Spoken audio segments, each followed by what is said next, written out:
What's up, peers, and welcome to the World Crypto Network, here for a very, very special show. We will talk about Bitcoin socialism and Bitcoin anarchy. Very, very interesting conversation that we will have today. And of course, I'm not alone because that would be a boring conversation, but I am joined by Ben, the BTC Socialist, also a co-contributor to the World Crypto Network, doing some fantastic videos about the IoT, the Internet of Things, and how Bitcoin can be used with that. A lot of cool lightning stuff. Very appreciate your show. So Ben, what is up? How are you doing, my friend? Hello, how do you do? Looking forward to this talk. It's been kind of in the works for a while. I hope I don't trigger too many people. Obviously, you know, if you're a long-standing World Crypto Network fan, as I am also, don't turn your back on the channel and think that it's been overrun by socialists. There's one, and he doesn't really know what he's talking about. So this is just a good opportunity for Max to give me a good pasting in public, and then I'll just shut up forever then. No, hopefully it's not going to be that. Yeah. No, like the power of the World Crypto Network is that it brings together ideas, right? And brings together humans to talk about this stuff, because conversation is vitally important. And it wouldn't be right to hide these ideas or not discuss them and try to ignore them, because ideas don't die. And it's very important to have a open and public conversation about these very interesting topics, and to see first and foremost where we agree. Because Ben, I've talked to you now quite a bit, both off air and on air, and we agree on many points. So I'm really curious to see how discussion has evolved, and where we can find common grounds, and where we can find areas of thought where we might disagree. Yeah, no, absolutely. I think it's the real point of this conversation is to try and find areas which we have in common, which, like you say, I imagine are plenty, and then areas which we disagree on, and then why we disagree on them. And debate and discussion is always very important, even if the person who you know may have opposing views which you don't like. It's still very important to debate them, because you might find a truth in there which you weren't aware of before, and you're never going to benefit from such a debate. Yeah, exactly, right. And that is the trivium discovery process of how to discover truth. And that is to first accumulate from a vast eclectic array of sources your knowledge, right? That is external input. And you can get that from any place, right? And this conversation is, for you, the viewers, a great opportunity to accumulate two different sides of point of views, right? But then it's the second step is always to have an internal understanding process where you judge for yourself through your human reason and logos if this is the truth or not. And then the third step, after you've come to understood a specific topic, is to apply it in your life through purposeful action. Right? And that is then wisdom. But very much so, the very first step has to be a wide eclectic array of sources that you have to accumulate. And this conversation, I think, has a lot of potential of doing exactly that. Yeah, I mean, let's not promise too much, but yeah, we'll hope so. We'll hope so. So how are we going to kind of kick off the conversation? How are we going to address the elephant in the room? What's the best way to start that? Not put the pleasantries to one side, but yeah, really great question, right? Because it's always difficult to start such, especially because there are so many labels in this field, yeah. right? And anarchism, socialism, welfare, and then statism, and it's so many different words. And I think having a decent, long-lasting introductory argument where we lay out our baseline is, I think, very good.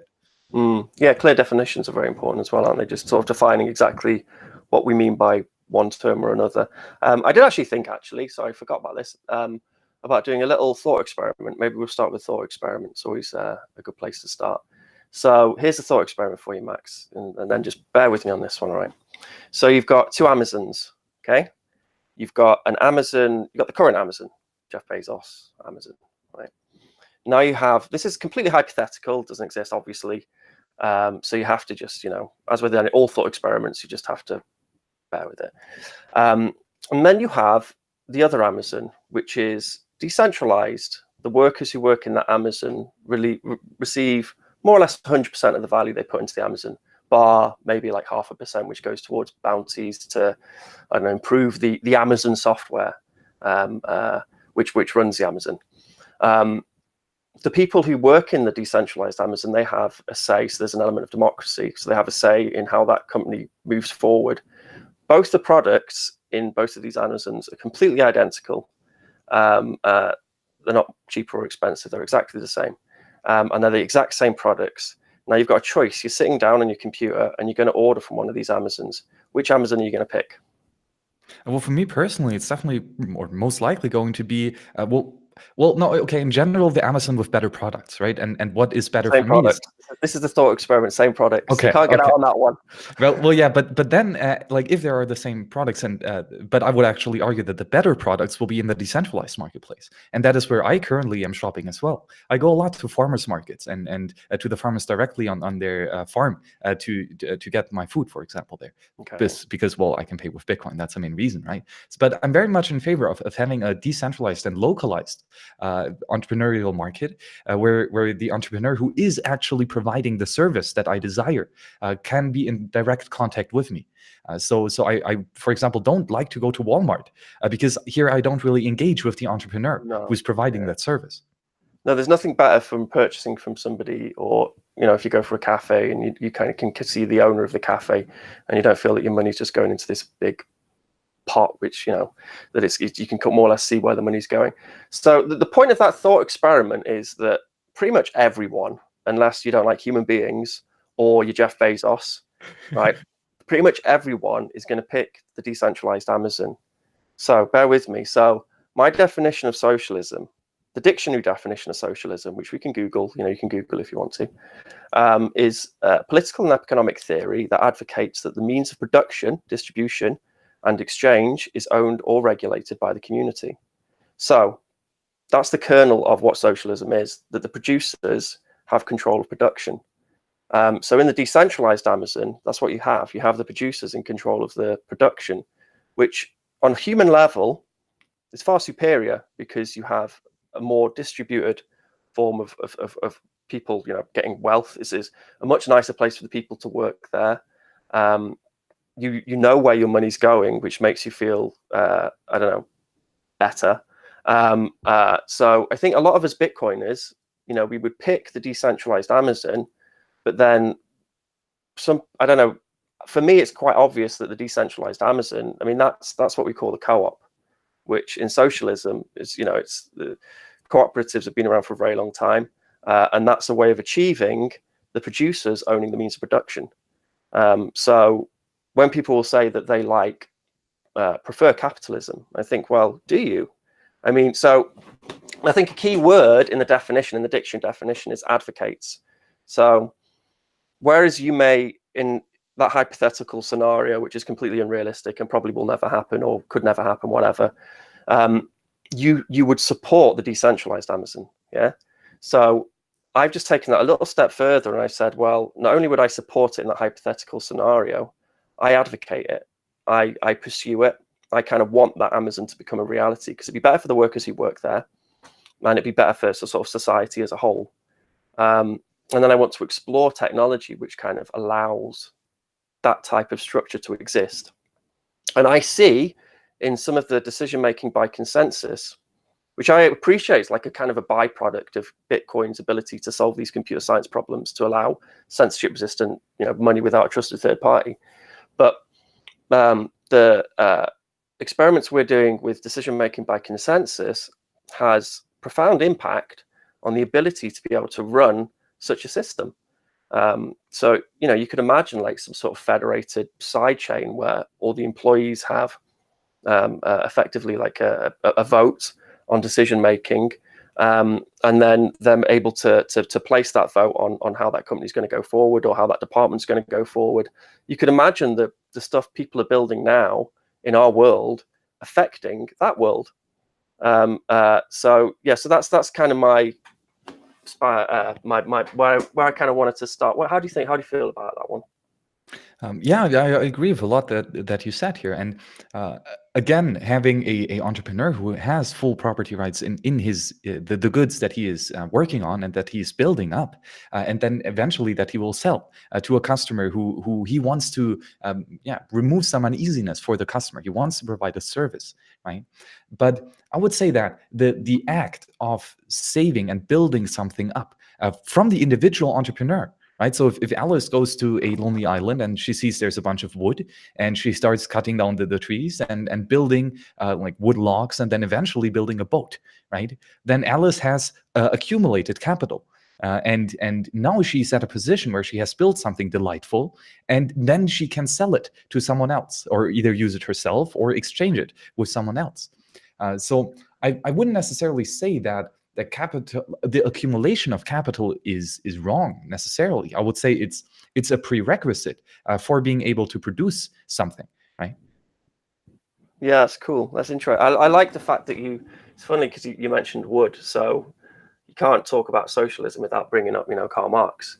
But Karl Marx was working as a journalist in Germany, and one of the stories he had to cover was, and this is kind of where it all began, was the common folk were gathering wood from this local forest. And then the people who owned the forest said they were just gathering, they weren't chopping down trees, they were just gathering firewood.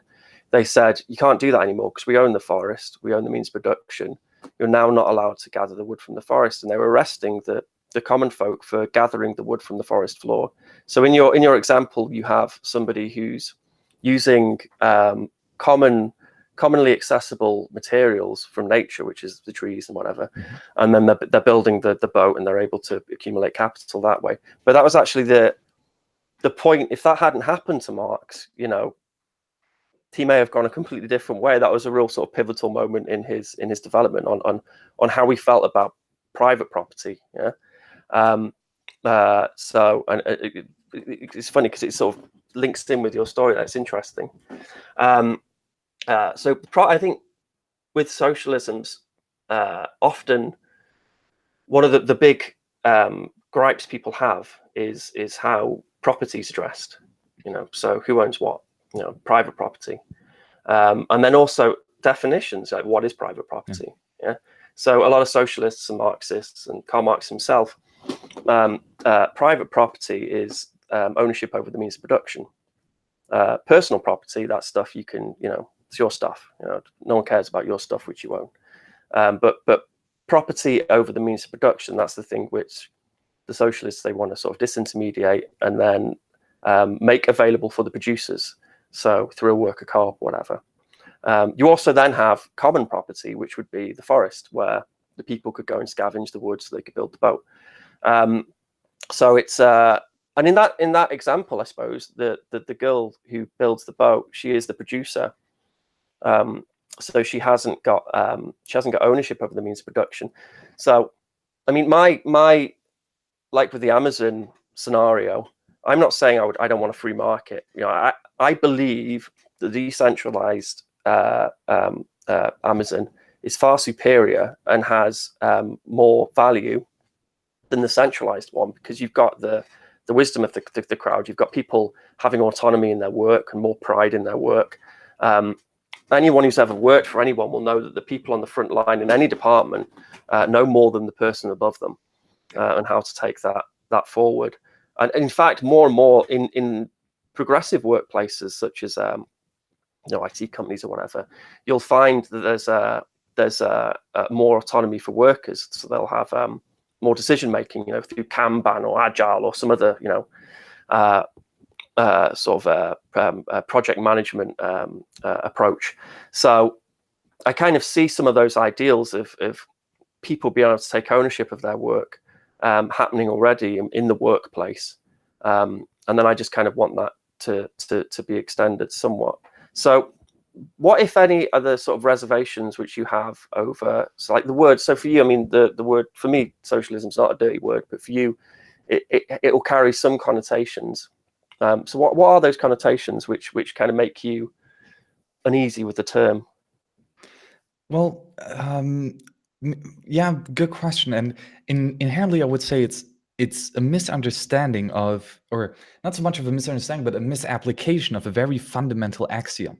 And I would say that the one fundamental universal truth that we can all agree on is that the fact that there exists scarcity. And with scarcity, I mean the binary attribute of a good to only be able to allocate for one task at one time. So for example, right, if Alice has the wood, she can either build a boat or she can build a house. With the same wood log, she cannot do both at the same time. That is impossible. That is a scarcity, right?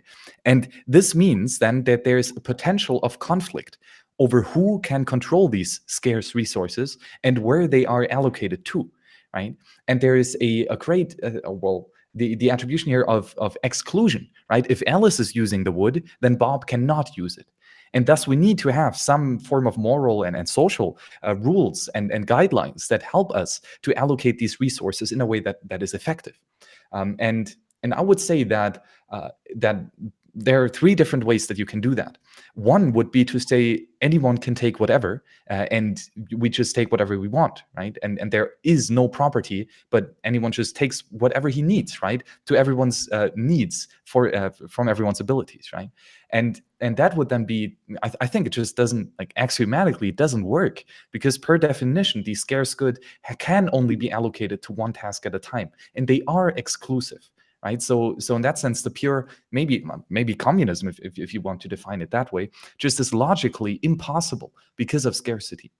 And then the other way of allocating these resources would be that one group of individual or one individual can decide where to allocate these resources, and he can decide that not just for himself but for others. Right, so this would be the master class. Right, those that have slaves, those that have ultimate decision making, not just in the natural resources, but also in the time and human body of their slaves. And well, of course, that would be slavery, right? The slave master can say, okay, you all have to pick cotton, and if you don't, I will kill you. But the cotton that you produce is mine, right? Because it's my property, and you are my property. And that will be slavery. And I think that's just, like, I mean, any decent human being just realizes, okay, no, like, we are free sovereign individuals, and we own our own body, and we have the ultimate decision making in what we can do, right? If I lift my arm now, only I can do that. You cannot lift my arm without interfering with me personally. So because I am the only one who has ultimate resource allocation of my physical body, then I personally, and that will be the last way that we can allocate resources, by saying, okay, the individual has the property rights in himself, right? And that I am in a sovereign in my own body and time and allocation of that. And then, though, this also, of course, means that we live here not just with the isolated individual living in a bubble itself, but he has natural resources to engage with. And then the aspect that we can have a lonely island where Alice then comes here, and no one is using this, and no one is really occupying this land and the wood, for example. And then they are abundant, scarce resources, right? A lot of them. And because nature is abundant, and that is a beautiful fact, then we can intermingle our human ingenuity with that and build higher order production goods. For example, Alice can take the natural resource, the tree, intermingle her labor, right? Cut it down, build logs, and then ultimately build a house or a boat or whatever. And that would be homesteading, right? If there are natural unused resources in abundance, then whoever is the one who first occupies them and puts them to productive use, he then acquires the just property right. So in the case here that Marx was talking about, if the forest was really not used by anyone, then those who pick up the wood as firewood, they acquire the just property right in that wood. And then they have the opportunity to allocate that wherever they want to. They can build a house, they can build a boat, they can burn a fire, right? Because they have just acquired the property rights. Yeah, cool. I think that's crossing into an area which we both do agree on, which is liberty. You know, we want liberty for people.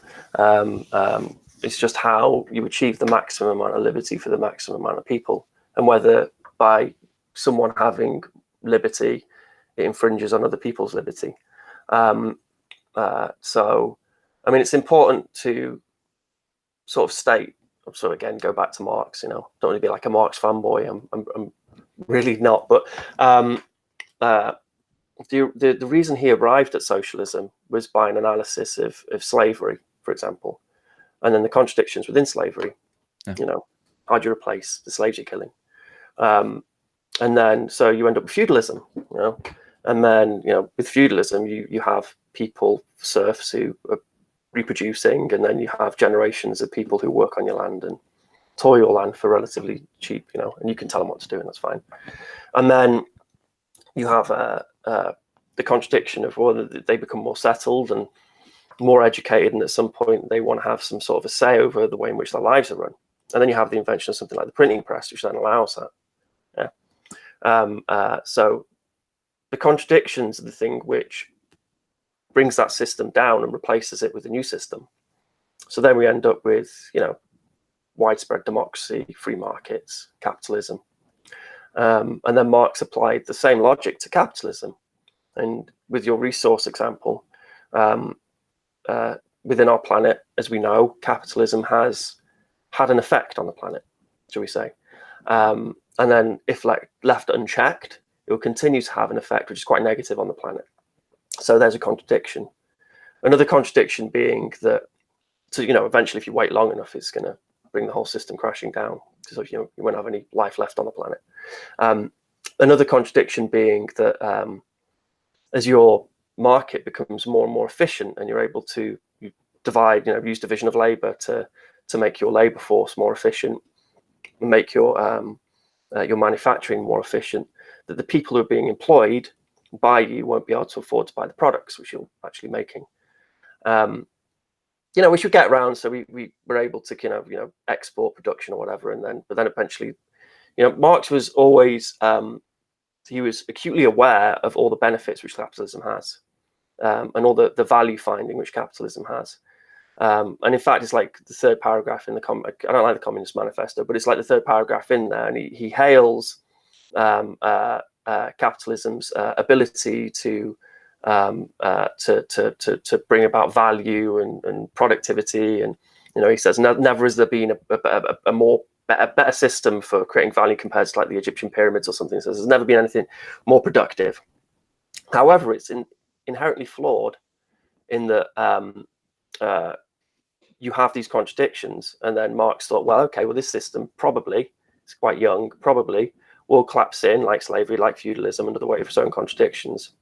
And then what is the cause of that collapse? Well, it's the conflict between those who have ownership over the means of production and then those who don't, the producers.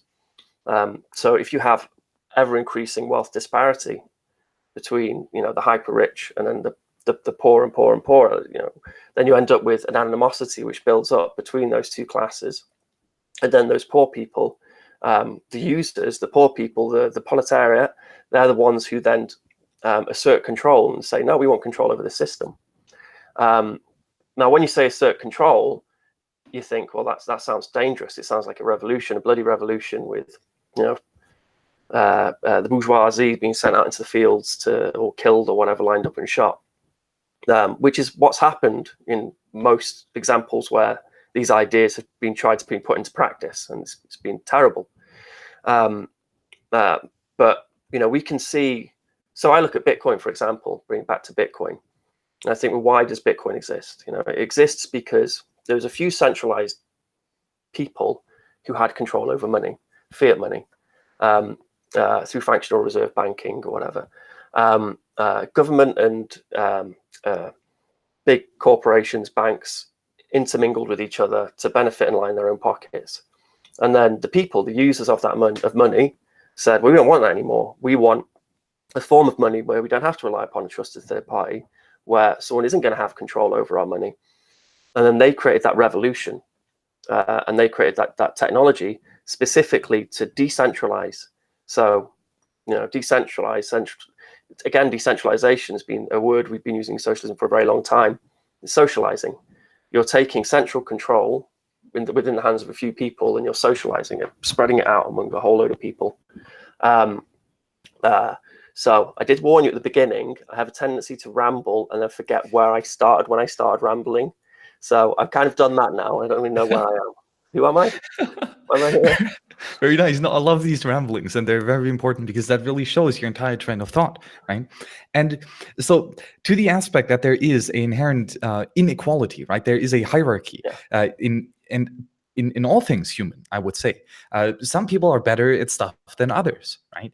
And that goes for all aspects of life. Like, for example, I might have a good knowledge about economics, right? I'm really good at that. I'm really at the top of the hierarchy of this. But for example, then, for knitting or crocheting, I have almost no knowledge and almost no experience. So I'm very low in that hierarchy of skill.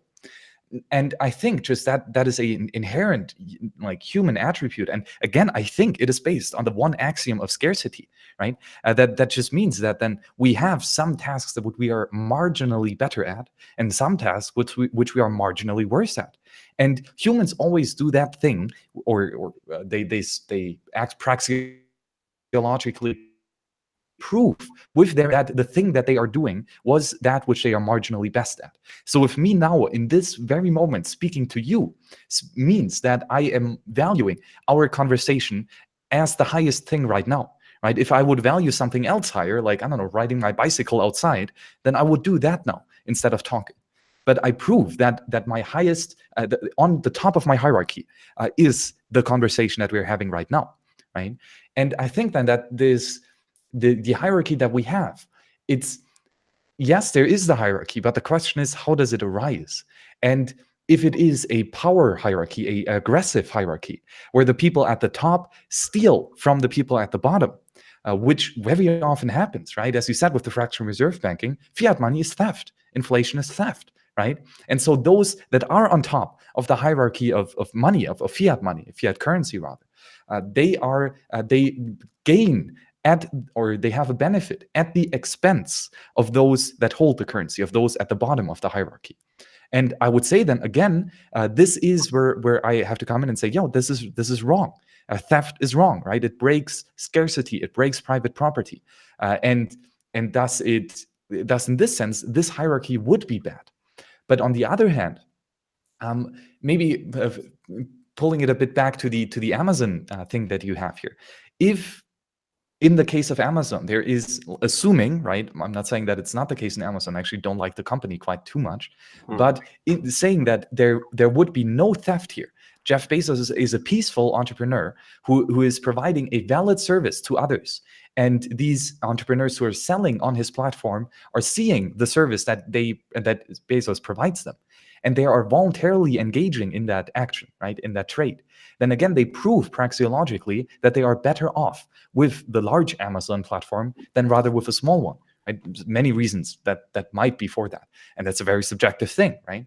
And then this hierarchy here of, for example, Jeff Bezos being a better entrepreneur than, for example, the mom and pop shop, right? Then that would be a hierarchy that is not based on aggression, but rather based on skill and merit and peaceful interaction. And my fundamental axiom to decide which is right or which is wrong is theft. Like, if you're stealing from others, that's bad at any case whatsoever. And I think that a lot of the things that you point out here, rightfully so, like the power hierarchy for fiat money, it's not bad because it's a hierarchy. It's bad because it's theft. Yeah, so I mean, I would class the Jeff Bezos style capitalist as committing theft, and then the people who work for him. If there's a reserve army of workforce, a large reserve of people who need work, then there's a certain amount of power which the employer has over them, and that's where Marx believed, I believe as well, that many workers are kind of exploited, and a way to avoid exploitation. Just look at the Amazon delivery man, when he comes running to your door being paid pittance with his, little package for you, and he's having to count the minutes, or he's going to get in trouble and get a strike, and he may lose his job, and then his wife will leave him, and blah blah blah. The company has a lot of power over that guy, which I don't think is right, and I think that could and should be replaced by him having ownership over the means of production, because he's the producer, he's the person actually working. I mean, Jeff Bezos does add value. He's a good manager, and he has that entrepreneurial spirit, and he can see he can build a good brand, and he knows how to do marketing, and he has value, and should receive value for the value which he adds to the system. But the problem is the separation between the amount of value he's taking from out of that system and the amount of value he's adding. And that's the part where I have a gripe. So you end up with hyper rich, you end up with under 40 people owning more money than the poorest bottom half of the whole planet population, more than 3.5 billion or whatever, 2.7 billion. and that's due to an ever widening gap between rich and poor, which people kind of become frustrated by, when they don't have control, and that they want to find ways to take control, and what I don't want is that to revert to something which is bloody and statist, because I don't like state, but I can imagine a few more economic crises that people will have enough of these hyper rich who have pulled the strings over the economy, and they'll revolt in a way which is dangerous. So it's better to replace that with a system where the producers have means over the production. So those 40 people who own more than the bottom poorest people on the planet, they aren't the bottom half of the poorest people on the planet. They don't have more value than what is it? It's like 4 billion. What's the population of the planet? Is it 8 billion yet? We're 8 billion, close to 8 billion. Roughly, right? 7, 8. They don't have more value than 4 billion people. That's absurd. They can't.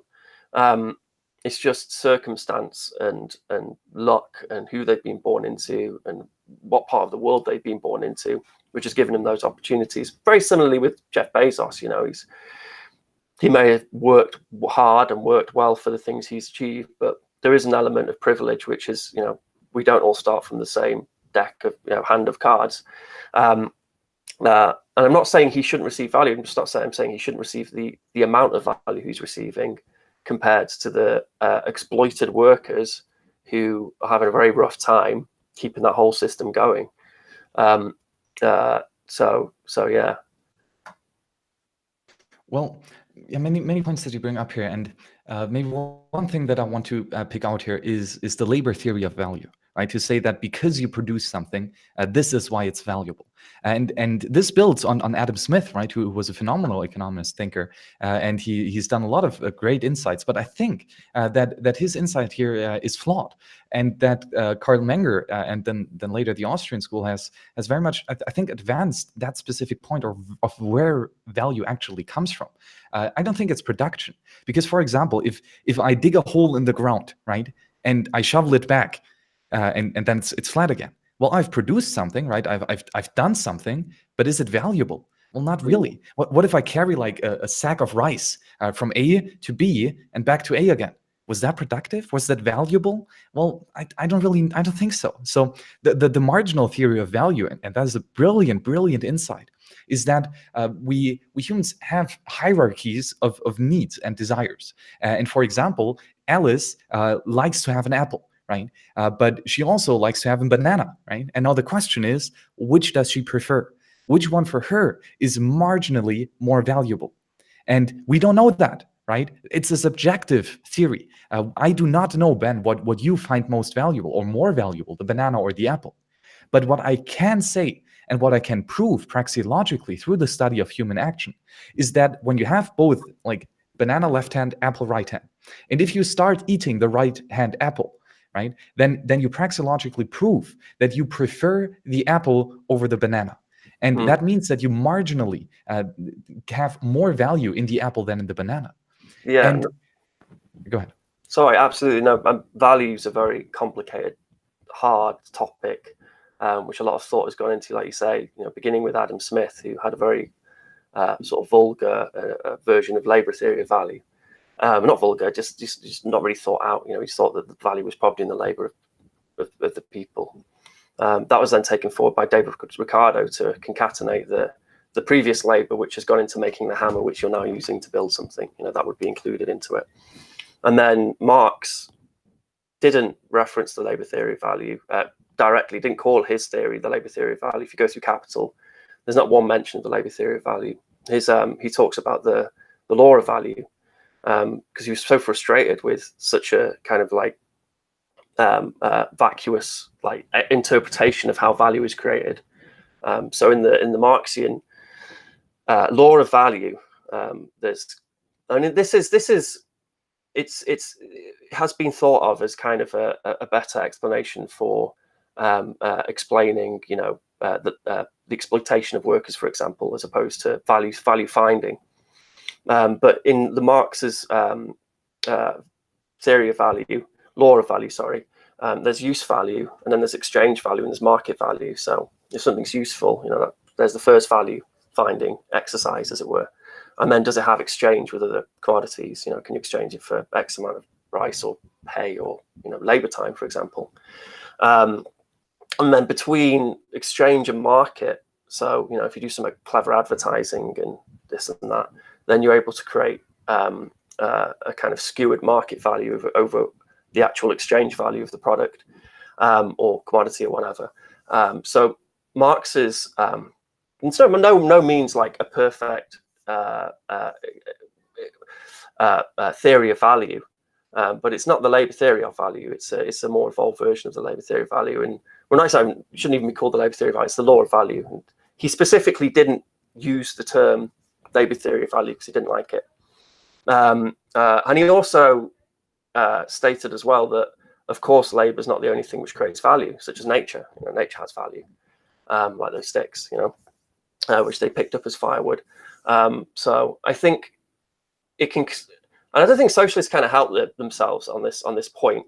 I think there's a kind of a level of confusion sometimes over like Marx's work, and they think that well, all socialism it pivots on this point that the labor is the only thing which produces value in the system, and then all the theories kind of move out around from that point, which is not true.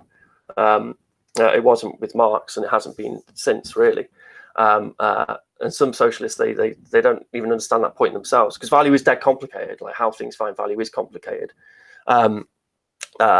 So yeah, another pressing point, which I think again this is something we both have in common, is we don't like state, and we want to minimize state, get rid of it as much as we can. And that's also a point we share with Marx. The Withering of the State. Marx and Engels wrote about the withering of the state. So the idea being that when producers have ownership over the means of production, and in fact, this was kind of influenced from one of the real early on socialist writers, Saint-Simon, Henry Saint-Simon. He wrote about that soon the art of governing people will go and be replaced by the art of administering things. The idea being that that governing over people should, and at some point, be replaced by just the administration of things somehow through some neutral system of some sort. So another point where a lot of people get confused on is they think that socialism is statism, that we want state control in order to have socialism. That's also not true. State socialism is a separate thing, which particularly came after the writings of Marx. So yeah, as he said, he was anti-state. I'm anti-state, and so you were. I think you're anti-state, are you? Yeah, I'm pro-freedom. I'm against aggression. I'm against slavery.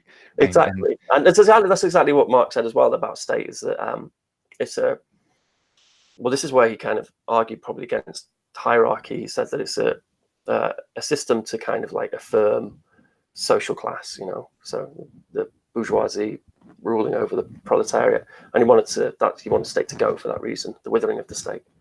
Well, I mean, good points that you bring up here, but I would maybe focus one more time here on the labor theory of value here, as I kind of see it, how you see it, with saying that if the postman, right, brings Jeff Bezos's package, then he is actually the one producing value, or being responsible for the value being produced, more in that way. And yes, of course, he's an integral part in the means of or in the chain of production, right?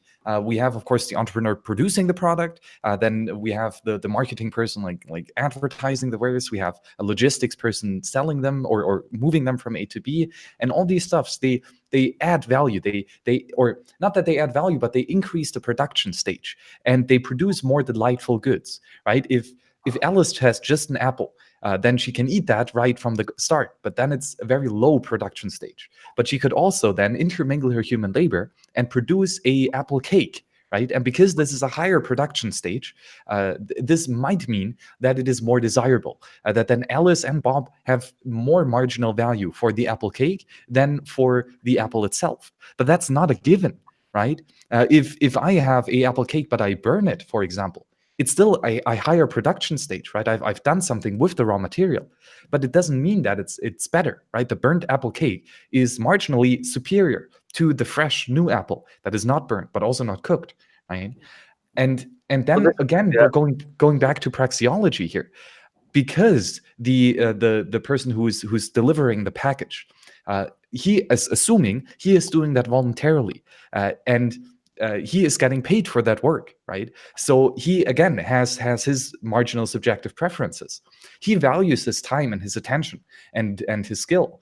And he, for example, could have leisure, right? Not do anything. So he likes having leisure. Right? But he also likes to have the money that he would get for doing the task itself. He likes that more. So because he prefers the currency, the capital that he can accumulate, because he will solve a problem of Jeff Bezos, the problem here being for Jeff Bezos to deliver the package, and he prefers getting paid for that more than not getting paid for that and having his leisure time. And thus, again, it's a praxeological proof that as long as it's voluntary, it is mutual beneficial. So here again, but this is where the challenge comes in as to whether it is voluntary or not. You know, like how many people are in those roles who are not forced, but if they don't receive that monthly paycheck, then they're going to suffer a lot. You know, so there is that element of how much power does someone have over them by employing them, and that's when Marx would say, well, it's exploitation, you know, and the exploitation coming from the surplus value. So if you're Jeff Bezos, you know, you own the capital, the means of production, then you have costs. You have the costs of the warehouses, you have the cost of the diesel for the vans which deliver the goods and whatever, and you also have the labor cost. And in order to be a good capitalist and make more money and be competitive, you have to reduce all the costs. So you try and find cheap places to put your warehouse. You try and, you know, use more efficient engines so you don't have to spend as much on diesel. And then you also try and reduce labor cost. So you reduce labor costs. How do you reduce labor costs? You try and make things more efficient, you know, systems more efficient. You have them on little beepers, so they've got to deliver a good, and every time they get a beep on the thing, and you discipline them if they don't, you know, if they don't deliver the goods on time. And then you try and minimize the workforce as much as possible. You also try and put pressure down on the wages, you know, because you've got to keep those wages low so you can make more money. So that delivery man for Amazon, he's producing, you know, there's 100% of his value here, yeah, and then there's 30% of it is going into the pocket of Jeff Bezos. That's the general theory behind it. And Jeff Bezos is trying to make that a large proportion than 30%. But then there's upward pressure, you know, like you say, you know, if he exploits him too much, and if the consequences of him leaving his job, his wife leaving him, or him leaving his home, losing his home, not being able to pay his mortgage, if he's exploited so much that that he'd prefer for those bad things to happen, then he'll just leave his job, you know, and then go and look for another job on the job market, which are few and few far between, because there's a shortage of jobs and an ever-increasing workforce, which then gives Jeff Bezos more power over the people who work for him. So the point is that rather than that 30% go upward to Jeff Bezos in the decentralized Amazon, he receives 99% or 99.5% of that value. But it's really difficult to quantify value, right? It's impossible, I would argue. We cannot say what is 30% of the value. All we can say is that it's marginally more valuable. But that is all we can say, and that is all we can prove, again, praxeologically. You could do it on a smaller scale. So say if I've got a cafe and I've got X amount of capital which I put into that cafe, and I've got expenditure, and I want to produce profit, and my expenditure is, you know, X amount of my labor force working in that cafe, then I can work out, if I employ people for this amount, how much of their labor, which I'm taking as a surplus, or if I push down on their wages, how much more money will I make percentage-wise or ratio-wise to their labor. And this is, I mean, so this is the kind of the part of the labor, not the theory of value. Even I'm doing it. Christ, don't help myself. The theory of value, the law of value. This is the part of the law of value, the sort of labor bit where, as a socialist, you have to throw your hands up and say, right, okay, this is actually the thing we're interested in.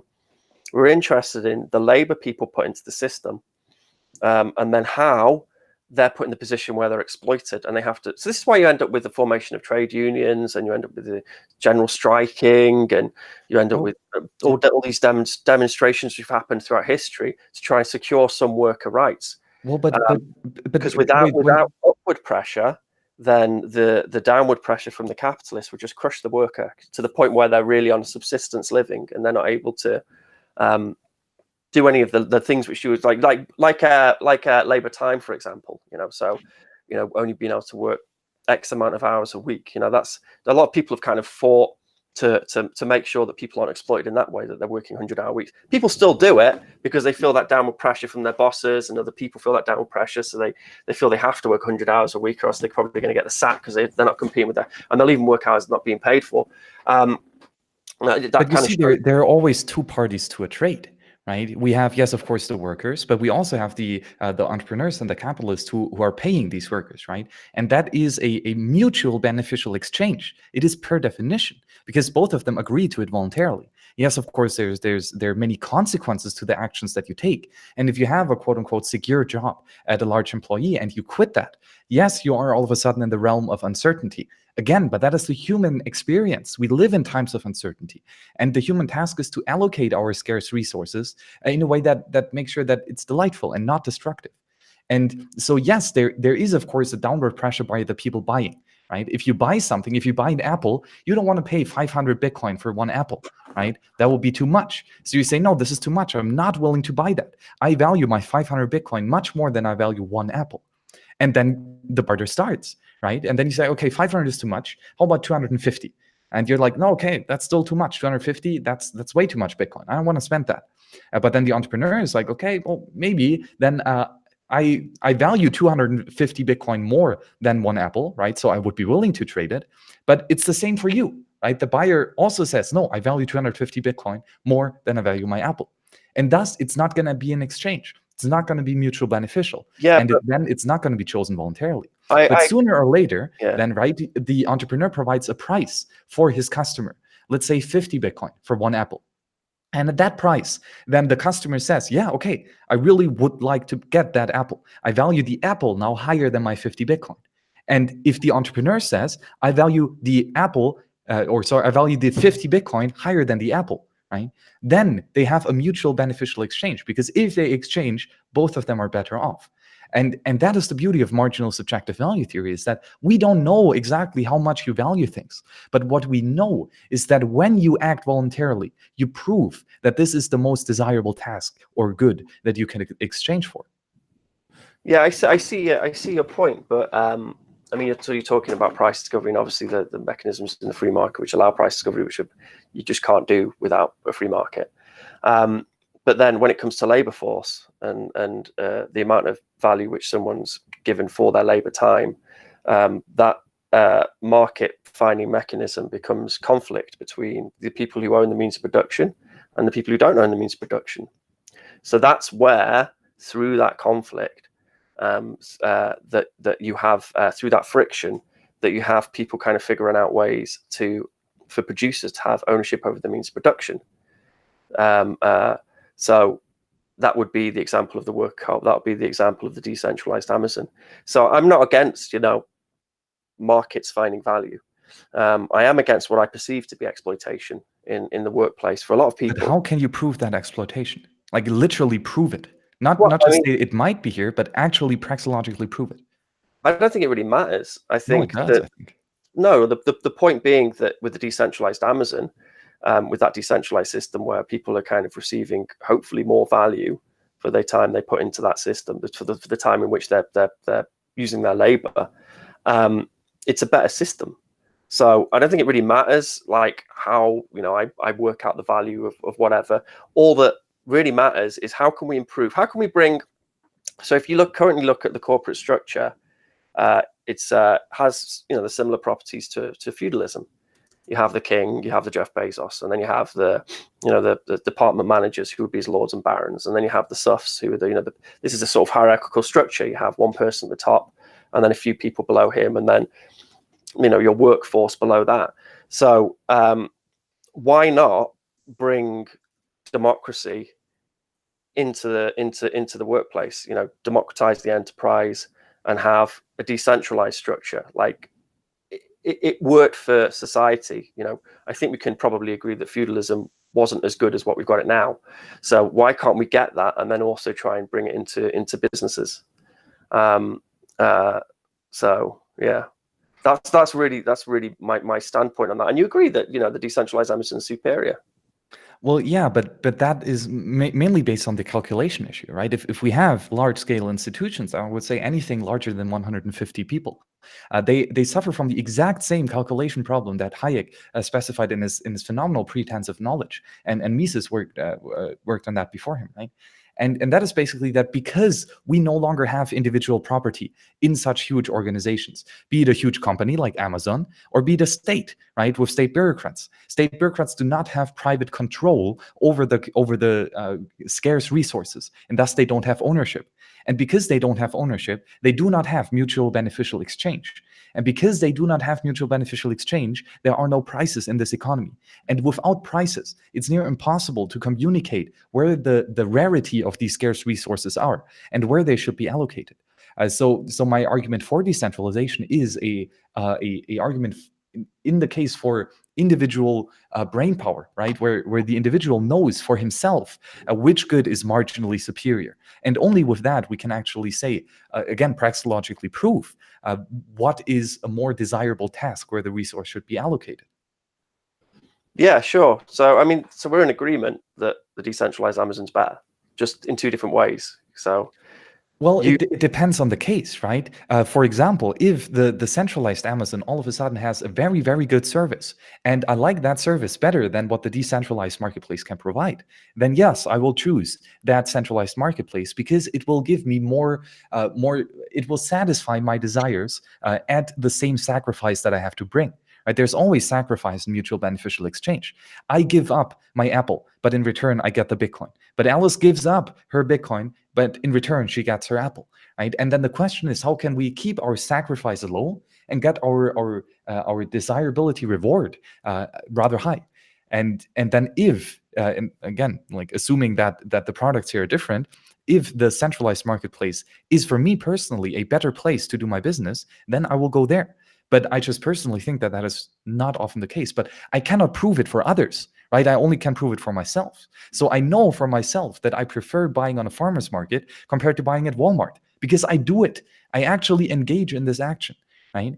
And that's why I can prove it. Not because I think so, but because I act the way. And action speaks louder than words. So by that same logic that you would, you choose to go to the farmer's market, which is probably more expensive. Yeah. And isn't open, 24 hours a day.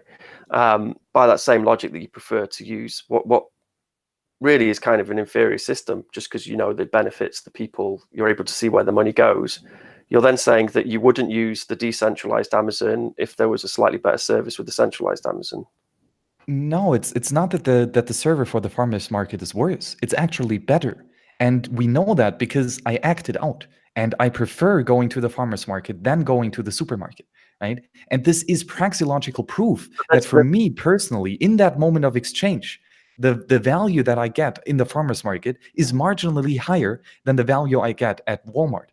There's an egalitarian reason behind it, though, isn't there? Like, it's beneficial for the people you're buying from to use that farmer's market. You like to have that relationship. You like to be in contact with the producers who have ownership over the means of production. And that is one part, right? That is one part of the value that I get.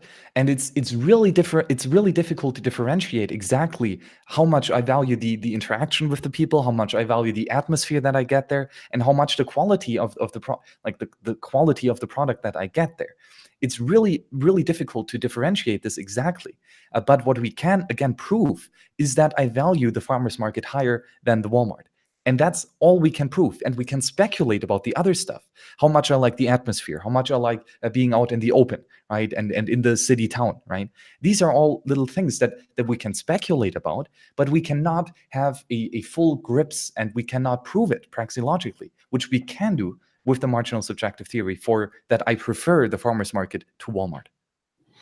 Yeah, but I mean, you can also apply Marx's law of value to also find, between a use case value and exchange value and a market value, how you would find more value in going to the farmer's market. But yeah, ultimately, but I think it's guessing. It's not proving. It's guessing. But ultimately, the point being that the decentralized Amazon is superior. So this is what I'm saying is, I think that, we think, capitalism's the end of history. Like, you have the person who has capital, they have the means of production, and then you have a bunch of wage people who, work for wages. Whereas I believe it's not. I don't believe that's the most efficient system. I believe it's more efficient to have the wisdom of the crowd, to have worker autonomy, to have a kind of, with free and open source software, when you have ownership, self-ownership over something, then you want to contribute. This is how it all works. Like, this is how GitHub works, and we all want to contribute, want to help each other. And that's far more human than the system which exists for in the current sort of corporate structure. So what I'm saying is that I believe that not only is, on a sort of human basis, it's more moral to use the decentralized Amazon, because that the people are probably going to be paid more. They've got ownership over their own work. That they're not going to be asked to do menial tasks which they haven't got some control over democratically within their system. Not only that, but on an efficiency basis, it'll be more efficient, and it will serve the people better than the centralized Amazon. However, this is what I believe. But however, the problem being that creating that environment is very hard. Like, as we know, like the co-ops which do exist, there are some big co-ops in the world, but they struggle to compete because it's a lot easier to have a feudal system. It's a lot easier to have your king who gives orders, and then the guy they follow orders, and blah blah blah, and rather than everyone have autonomy. Like, how do you make decisions? How does everyone vote on something? How does everyone have an input? They have to take a lot of time off the decision making process. Whereas, just like the printing press during the time of feudalism brought about democracy in wider society, if you were to say to people in Europe, in pre-printing press, that at some point in the future, the whole of Europe will be based on democracy, they would think you're an idiot. How these people, how these ignorant masses, how are they going to vote when they can't communicate ideas? It's impossible. But then you have this new technology, and then society changes and it moves forward. So I believe that if you have this new technology, decision making through a consensus, then society changes, it moves forward. You have the ability to be able to make these cooperative, decentralized structures, which then have like a wider implication on the rest of society. So whether or not you believe that the theory of value is valid or invalid, or even whether or not you believe the labor theory of value is valid or invalid, if you recognize that that's a superior structure, that it's better, that on a human basis it's better for people and could also provide more value because you've got the wisdom of the crowd, then why not advocate it? And by advocating it, you're advocating a political and economic theory that advocates the producers own the means of production, distribution, and exchange, or regulate it. So this is what I'm saying about the value. Why I would say that, I call myself Bitcoin socialism, because I believe that the mechanism which created Bitcoin in the first place is sort of laid out in Marx's work, and then B, I believe that the technology we're working on may just be a byproduct, is going to help build these structures in the future. Does that make sense? Yes, and again, I think that we agree on a lot of points in the sense that yes, it's good to have decentralized entrepreneurs who are in full control over their resources, right? To control your keys, right? To control your Bitcoin. But in the same sense, some people do not want to do this. Some people do not want to be in full control of their entire economical venture, and for these people, again, it might be marginally superior to go into a labor contract, right? To say, okay, I will not carry the full burden of these economic ventures, and I will not provide the capital which I'm at risk at losing, right? That's an economic cost. that I can then go into collaboration with someone else. So, for example, Alice provides the wood, but Bob provides the labor to build the house. And Bob does not have the wood, and he does not have the skill to get it, and he does not have the capital to get it. But Alice has, right? And so if they collaborate here, then they can build something, and they can build something that they could not do on their own, right? So here the division of labor in that sense. And of course, the question then will be, when will he engage voluntarily in this contract? And he will do so if he prefers the collaboration over the non-collaboration. But by him voluntarily engaging in that act, he proves that he actually does value the cooperation and the capital from Alice in exchange for his value, for his labor, right? So in this sense, again, it really depends if the action is voluntary, and if Bob agrees voluntarily to engage in this labor contract, right? If the postman, if he voluntarily agrees to be Jeff Bezos's postman and to deliver his products, then he proves that it is the right choice for him.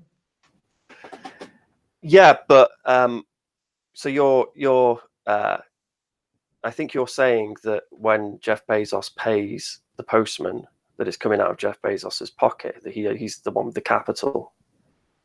Where it's not. Well, yeah, I mean, if he is the owner of, like, if he has. When we talk about investments, so say you have a new cleaner, you want to get a new cleaner. If you decentralized Amazon, you need a new cleaner. Okay, so you put an advert out for the new Amazon, for the new cleaner. That cleaner doesn't have to bring capital with her. The capital exists within the Amazon corporation structure as it is. You know, they accumulated capital through borrowing money from banks or whatever, just as Jeff Bezos did in order to build. I'm not sure how much of Jeff Bezos's own money he poured into the development of Amazon. So she doesn't need to bring. So if you go and work for a worker co-op, you don't need to bring capital. You do have a reward from, so say, dividends, for example. Rather than dividends going to shareholders, they're split up and then given to the workforce, which incentivizes the workforce to make the company more productive.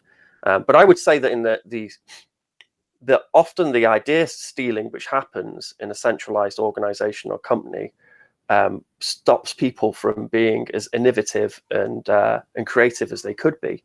They don't want to give up their ideas so their boss can, like, take credit for it. They kind of hoard their ideas themselves. Whereas when you collaboratively feel that you're part of something, part of a community, this is again like in free and open source, you feel the benefit of giving those ideas away because everyone benefits from it, and then you receive, if you work for that co-op, that worker co-op, you receive more value because from the profit sharing which happens at the end of whatever financial year. So I kind of feel like we're keep dancing around this the idea of the decentralized Amazon. And maybe to move it on a bit further here, what you bring up with free and open source, like I'm a hardcore communist in regards to ideas, and I mean that in the sense that ideas are not scarce, right? That's how I start my entire argument. My entire foundation is built on scarcity, the attribute that some goods can only be allocated at one task at one time, and some goods do not. Right? Like ideas, like the words that I'm speaking right now, I share them with you and I give them to you, and you get something that you did not have before. They are a good. Information is a good, right? But I retain them. I retain a copy, so to say, the original. And with me speaking my words, I do not give them up, right? And therefore, we do not have a potential conflict over who can use these goods, because anyone who wants to hear my words and who wants to experience them, he can get them. Because if I speak them, I still have the same ideas in my mind. And thus ideas and like PDF documents or music or love, these are non-scarce goods. And then they do not need to be allocated. And because we don't need to allocate them, we do not need property rights. And that's why I'm such a huge proponent of open source software. Because no one owns software, just as no one owns mathematics, or just as no one owns speech. Right?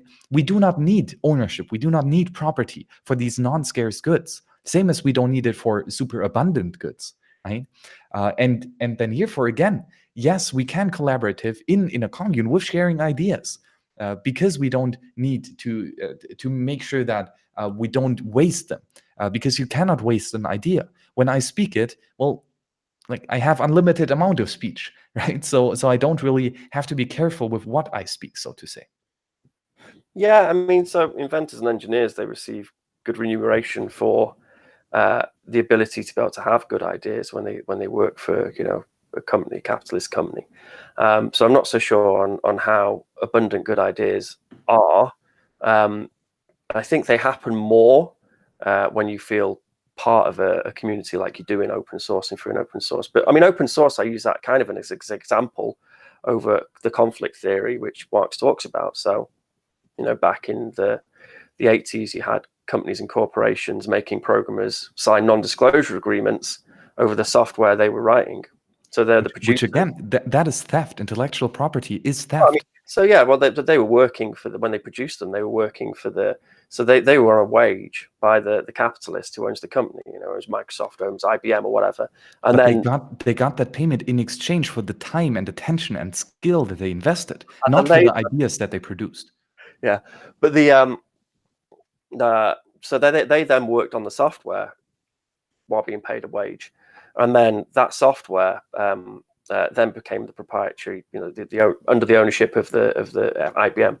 So people like Richard Stallman then said, well, no, actually, we the producers, we want ownership over the means of production. We want to own our software. So they forked away and they created the free software movement and just gave it out for free. But that's the thing, you cannot own information. And I don't think that is the main thing that we want to have here with open source, to say that I own Bitcoin. I don't, right? You cannot own Bitcoin. Bitcoin, the protocol, the set of rules, Nakamoto consensus. Who owns the Bitcoin then? Well, nobody. Who regulates Bitcoin? Who regulates Bitcoin? Well, that's a very different question, right? Who controls how the protocol evolves? And I would say, well, I do, in the sense that I run what is on my node. But of course, if I fork off and all of a sudden run Ethereum, then it's no longer Bitcoin, right? So the community as a whole, they regulate Bitcoin. We set up consensus rules, and these consensus rules were defined by Satoshi Nakamoto, and we have not yet broken them, right? And we upgrade the software in a way that it is a soft fork, so that we do not break like already existing rules, but we apply new rules that are in accordance to what we've given our word to previously. Sure. So if the community as a whole doesn't agree on something, or the majority doesn't agree on something, then it breaks away, and then you end up with your fork, and then you end up with Bcash or whatever. Exactly. But again, that's it. They are not taking something away from us, but they're copying us, and that is very important. That goes back to my kernel of a definition, that the means of production, distribution, exchange is owned or regulated by the community as a whole, not owned or. So all regulated. So if you're advocating that the money should be regulated by the community as a whole, I think it's fair in my case to say that I can see, as a socialist, I can see an element of socialism in there. And again, as I said, it's almost like a byproduct, you know, like I'm not sure how many cypherpunks were on the left. I think it was probably the minority. I know Jude Milhorn was a lefty, and she cypherpunk. I don't know how many the rest of them were. I don't think Tim May was by his writings, or how many of them were just neutral. But I'm assuming they were predominantly kind of, you know, free market libertarian types. I don't know.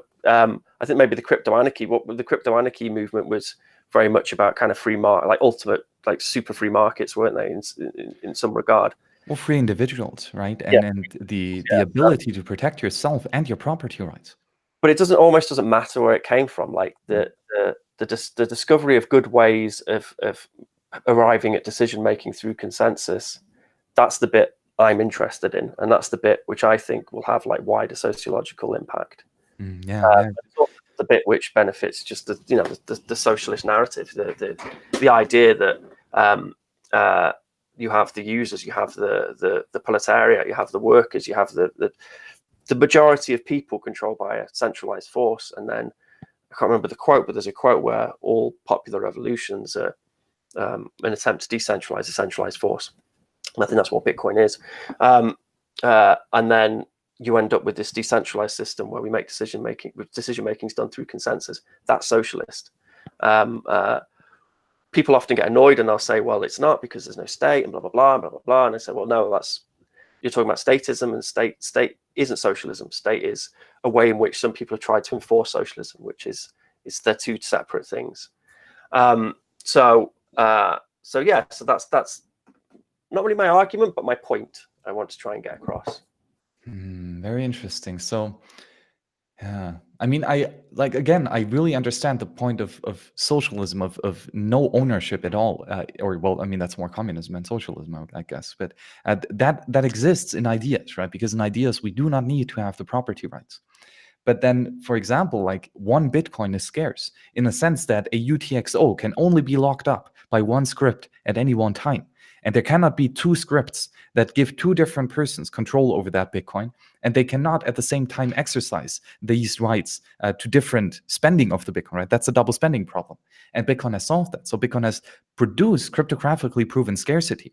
And therefore, because there is the potential of conflict over who can use one specific UTXO, that UTXO, that Bitcoin represented in that UTXO in the N value field, that is the scarce aspect. And therefore, we need to have property rights in who can control and manage them.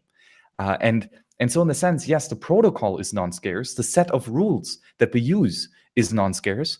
But what emerges, the economic good of one Bitcoin, a currency with lowercase b, that is where we actually need and have property rights, and where we defend our property rights individually by running a cold card, right? By controlling your own keys. That is a tool of defense to protect yourself against those that want to steal your individual property from you.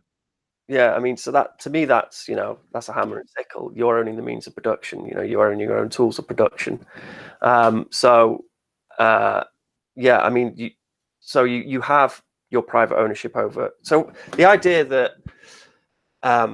the redistribution of wealth should be done through force by state or by guys with guns or whatever. That's almost like a technology. The gun and government and state is a technology you could use to achieve the decentralization of money, of wealth distribution. So you just go and get the rich dudes and then take all their money off them and then distribute it to the people. But it doesn't. Socialism, as that kernel of a definition, it isn't advocating that. It's advocating that the means of production be owned, and distribution and exchange be owned by the community as a whole.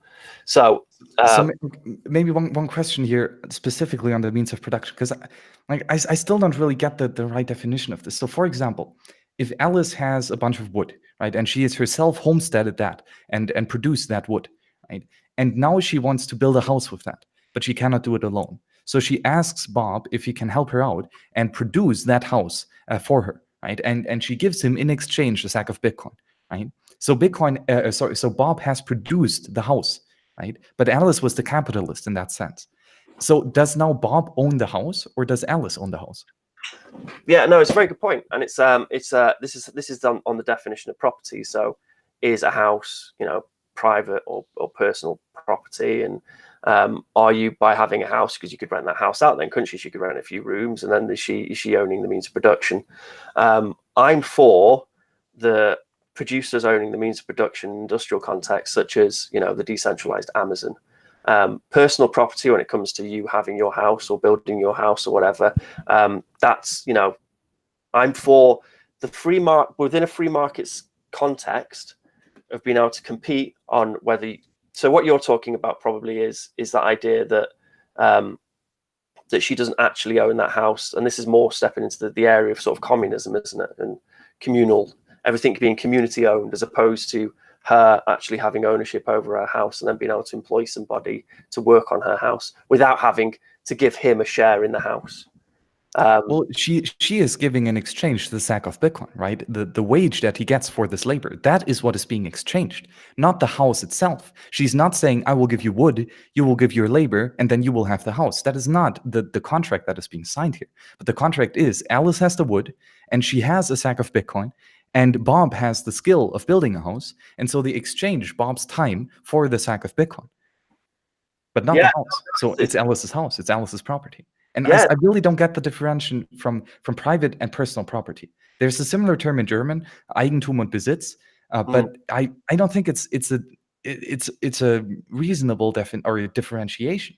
Well, so when we talk about private property is the means of production. So it's the capital. That's the thing. On a small scale context like that, then I don't see why anyone would begrudge anybody from it. It's more on a big industrial scale, on the sort of industrial capitalist scale. That's the bit which you want to disintermediate. You don't want to the vast majority of value in this world is controlled by those few people through the industrial capitalist process, not small sort of entrepreneurial businesses. So I mean, I have nothing to comment on that. It's a very good scenario. It's good, but I have nothing to comment on it. I mean, that's let Alice do what she wants, and if Bob wants to help her for some money, then that's cool. Yeah, but then I don't get where exactly the line is, right? Because the beauty with Austrian economics and praxeological thought is that it is coherent with the isolated individual, right? With the individual in a small scale of just Alice and Bob on the lonely island, and with a bunch of individuals in a giant macro economy like the entire world. And the same praxeological rules apply for all steps in between. And now you say that there is a differentiation between personal and private property, but it does not exist on the small scale, but it does exist on the large scale. And I don't see where the line is here and why we can draw this line, especially with something as important as property rights. I mean, I think that you have to sort of think of the work of someone like Karl Marx is kind of ambiguous almost, in that he just recognized contradictions in the capitalist mode of production and said that eventually it will destroy itself, and then from that friction between the proletariat and the bourgeoisie, you'll end up with a new system which benefits the majority of people, decentralizes wealth through worker co-ops, etc. There was no sort of roadmap given to how that would be made possible, and exactly on the pure definition of all which can be said is that the reference to private property is regarding exploitation, it's regarding large scale industrial employment. And that wouldn't it be better if that were sort of cooperatively owned? So, I mean, in your example's good. It's like a spanner in my works. I'm like I don't know whether I'm coming or going now, but it's a good one. But it's yeah. I mean, I want the centralized structures to be replaced by decentralized structures, and I believe that the motivation for that to happen would be through Marx's conflict theory, the idea that generally the people, the producers, don't like the fact that all control is controlled centrally, and just as Marx, there's no roadmap for it. I think there's some value in Bitcoin's ability to have decision making through consensus. But yeah, on your it's a very good example, because then where do you say, well, okay, Alice now decides to build a bigger house and then start letting out rooms, and it becomes a hotel, and then she has to employ a cook and a cleaner and blah blah blah. Where do you draw the line on the scale of industry in which you want to socialize, in which you want to decentralize? And I would say that's why I wouldn't want it to happen in a horrible bloody way where state assumes control of all the modes of production. Obviously, because I'd be a psycho if it did. I'd want it to happen in a way which happens in a free market scenario, where you have a superior decentralized system, which then outcompetes the centralized system, which I believe we've got with Bitcoin. We've got a superior decentralized system, which we agree, which will outcompete the centralized system. And again, I think that happened because of the conflict between class conflict, essentially, over the people who own the centralized force, and then the majority of people, I would say. And I agree that decentralized movements are much better. Again, because of the knowledge problem, because of the inability to allocate scarce resources without interpersonal exchange. But maybe again then to the example that I'll bring up with the hotel, right? If Alice starts to build a huge house, well, if she has the wood and if she has the sack of Bitcoin, right, and she has all the capital needed, right? That is what capital is, like savings, right? She has produced that before. She's accumulated that wealth, and she has sacrificed her time, attention, and consumption for that. She did not build a small house, but she waited and she accumulated enough wood to have enough for the large house, right? So this is her capital. This is what capitalism is about: savings, to build ahead for the future. And if she then invests that wood in order to build the huge house, she cannot do it alone, right? Absolutely. And that's why she needs collaboration from others. But these others are most of the time not going to be willing to give away their labor for free, right? So Alice will have to give something in exchange. And let's say that is the sack of Bitcoin, right? So Bob the builder, he gets the money in order to help her with building the house. And then Charlie the cook, he gets money, Bitcoin, in exchange for providing the service for the kitchen. And then Dave the maid gets money in exchange for cleaning the house, right? But at no point in time does Alex contractually exchange her property in the house itself with these others. But of course she could, right? If she only has the wood and she doesn't have the sack of Bitcoins, then she could be like, okay, I do not have the money to pay you upfront, so you can have part in that venture, right? Alice, Bob, and Charlie, or David, they can then collaborate and say, okay, we have shared ownership. But then Alice is exchanging her wood with the labor of Bob, with the labor of Charlie and David, right? And in that sense, then yes, they would have shared ownership over that house, but only because they contractually agreed to this, and because they have all of them voluntarily chosen that path, right? And not the first example, but now the second. Then we can again praxeologically prove that this was the best decision for everyone, and that now everyone is marginally better off. And I think then in that sense, if the commune is voluntary, right, then it is the best choice for everyone. But it has to be voluntary. And if Alice decides to not have that commune concept, but rather the concept where she pays others in money and not in the property of the house, then I think this is just as fine to do as living voluntarily in the commune. Yeah, I mean, I think it's the real question is around the exploitation. Where does exploitation begin? Mm-hmm, yeah. And that's where you go back to Adam Smith, and Mark was a student of Adam Smith in the division of labour. So Smith obviously talks very favourably within the first paragraphs on the division of labour and its ability to be productive. And then later on, he says that if you continue dividing labour into the point where it gives the example of there's a needle or something in a needle factory, or a nail or a nail factory, and you've got one guy and he just all day he's just sharpening the end of this nail, and it's incredibly mind-numbing, and it wears away his humanity, and it brings humans to as ignorant as they ever can be, or something. I can't remember the exact phrasing which Adam Smith uses. And then Adam Smith said that would then be the role of government to step in and stop that potentially dangerous on a humanity level division of labour. But this is the point which then I suppose Marx was focused on, was how do you stop that from happening? And then if that does happen, what's the eventual reaction by the person who's got to file the top of that nail down? Yeah, and again, I would say here, if that person filing the top of the nail, if he does it voluntarily, right? And again, the question of voluntary action, it might be exploitation. Right? But if he does it voluntarily, then he proves that he favors that labor, or the money that he gets in exchange for that labor, higher than the labor himself, or the leisure time, right, that he would have otherwise. So yes, I would say that absolutely there is a lot of incentive to not have so stupendous labor where you just do the same task over and over. But that is not. But we shouldn't apply aggression here. I think just free individuals will just say, no, I don't want to do that. I don't want to have this meaningless task. What's the Austrian? Because I was wondering about this before. What's the Austrian school think about the size of the workforce? So the amount of jobs, because obviously if there's fewer jobs and there's a larger workforce, then people are willing to put up with more crap, aren't they?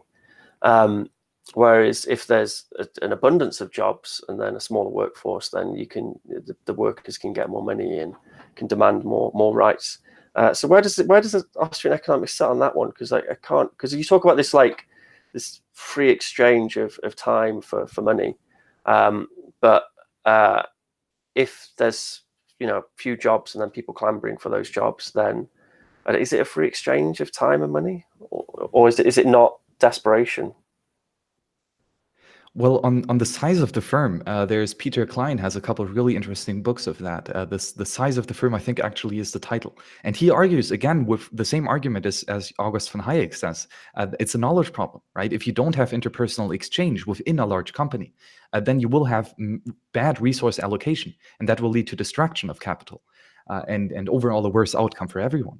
And then on the thing here with exchanging time for or your labor for a good, it's By worksite like I don't. workforce, I mean sort of reserve workforce. So you got all these people unemployed, and then you've got this amount of jobs, X amount of jobs. If this number is bigger, then they'll be exploited more than if this number were smaller. Like where how does it work with, you're talking about the sort of free exchange of time for money. Obviously these people then compete. Well, I'd say that we don't really want to have jobs. Like that is not the end goal. Like again, if we would want to have jobs, Arbeit macht frei, right? Work makes free, as like on the concentration camps in Hitler Germany, that would be shoveling a hole and then shoveling it back again. That would be a job. That would be labor, but it's meaningless, and that's why it's not desirable. So what we want to have is not labor, but we want to have the ends that we want to achieve. Humans allocate resources in times of uncertainty to remove uneasiness. Right? The removal of uneasiness, that is the human task. That is what we want to achieve. We want to not starve. We want to not be miserable. We want to not sit outside in the rain. Right? This is what we want to remove. And then we need to have a job in order to allocate our resources, both the physical resources like the wood, but also our scarce resource of time and attention. Right? That we can then allocate in order to live a more prosperous and fruitful life. So I would say the Austrian school does not necessarily care too much about the job, rather than about the fact that we want to remove suffering, and we need to be active in order to do that. And that being active, the action part, again, that is Ludwig von Mises, a phenomenal book, Human Action. Right? That is it. That is the job that he's talking about. That is inherent, right? And it does not just include the job that you have as a wage employee, but every action that you take is part of this economical calculation. Again, our conversation right now is two entrepreneurs allocating their scarce resources in form of our attention to have something that is more delightful than we otherwise would have. We are now better off after this conversation than before. Right? We presumed that we would be better off after this conversation because otherwise we would never have agreed to this call. And this is just as much an entrepreneurial task of allocating scarce resources as it is to build a house out of wood. But it's just different scarce resources being allocated. If you haven't got any sort of welfare system or any sort of support for the unemployed, and then you have a reducing amount of jobs which are available through just more efficient work systems, or AI, for example, like in the robots, when the robots when they do all our jobs for us, and then you've got this huge workforce of people, then only a few of those people can access those jobs. What happens to those other people? Do they starve, or they go homeless, or how does it work? They will still have problems, and as everyone, they will strive to remove these problems. And again, like it's really funny, and especially like the Austrian school is rather old, right? And this school of thought, and so we see like way before cars or automobile came, like everyone's saying, oh, automobiles, they will just take away all the horses and the carriage drivers, right? But the Austrian view is like, no, not necessarily. Like, yes, we now have better tools that help us remove uneasiness. But humans live in a world of scarcity and uncertainty, and we will always have problems. And these problems will always need fixing. And the human task is to fix these problems. And so it's not that much that we will be out of a job anytime, because then humans would stop acting. Like the fact that we still act every single second is the fact that we still have problems. We would not act without problems. We would not act without allocating our resources in a way that we then remove uneasiness in the uncertain future. And the fact that we always act means that we always have a problem, and that we always have some task to do in order to satisfy our desire and to remove that problem that we have. Yeah, I mean, I can see the appeal of it, but I don't like the the amount of people who then suffer at the hands of, that of not being able to compete well in that competition, to be able to get access to those jobs, which, like you say, industries open up when new technology opens up or whatever. Maybe there'll be some guys who need to clean the robots, but then the robots will clean the robots. So, and then we'll all just be 3D printing our shit at home anyway. So, I think that kind of would probably throw something of a spanner in the works. So, it would change the problems that we have, and some problems that we currently have right now, we would have fixed permanently. Right? And so we no longer need to allocate human ingenuity at fixing those problems. Like, for example, like light, right? We no longer need to fix a problem by every time lighting a candle, because now we have electricity. And this electricity fixes a problem almost permanently, right? And thus we no longer have to expand our human ingenuity for that specific problem. But we have infinite number of problems. Like, we will always have problems. It's not going to be boring, right? And because we always have problems to solve, we will have different tasks to do. But we will always have something to do. But the task itself will shift. Okay. Yeah, I don't know. I'm not sure. I think that I see the whole capitalist system as inherently flawed, sucking all the resources out of the planet and slowly just destroying life on the planet, and dwindling, and more the division of labor, making people's working lives more and more miserable, and a massive disparity between the super rich and the super poor. And I think that something will evolve to combat that, and technology leads, and then society follows, I think. But to the point of division of labor, right? For example, the videos that you produce here on Bitcoin IoT, you don't build the computer chips yourself, right? You outsource that, and you ask another entrepreneur to please do that task for you. And in exchange, you're willing to pay for him, right? And you give him your Bitcoin, and then he ships you these little computer boards. That would not be possible without division of labor.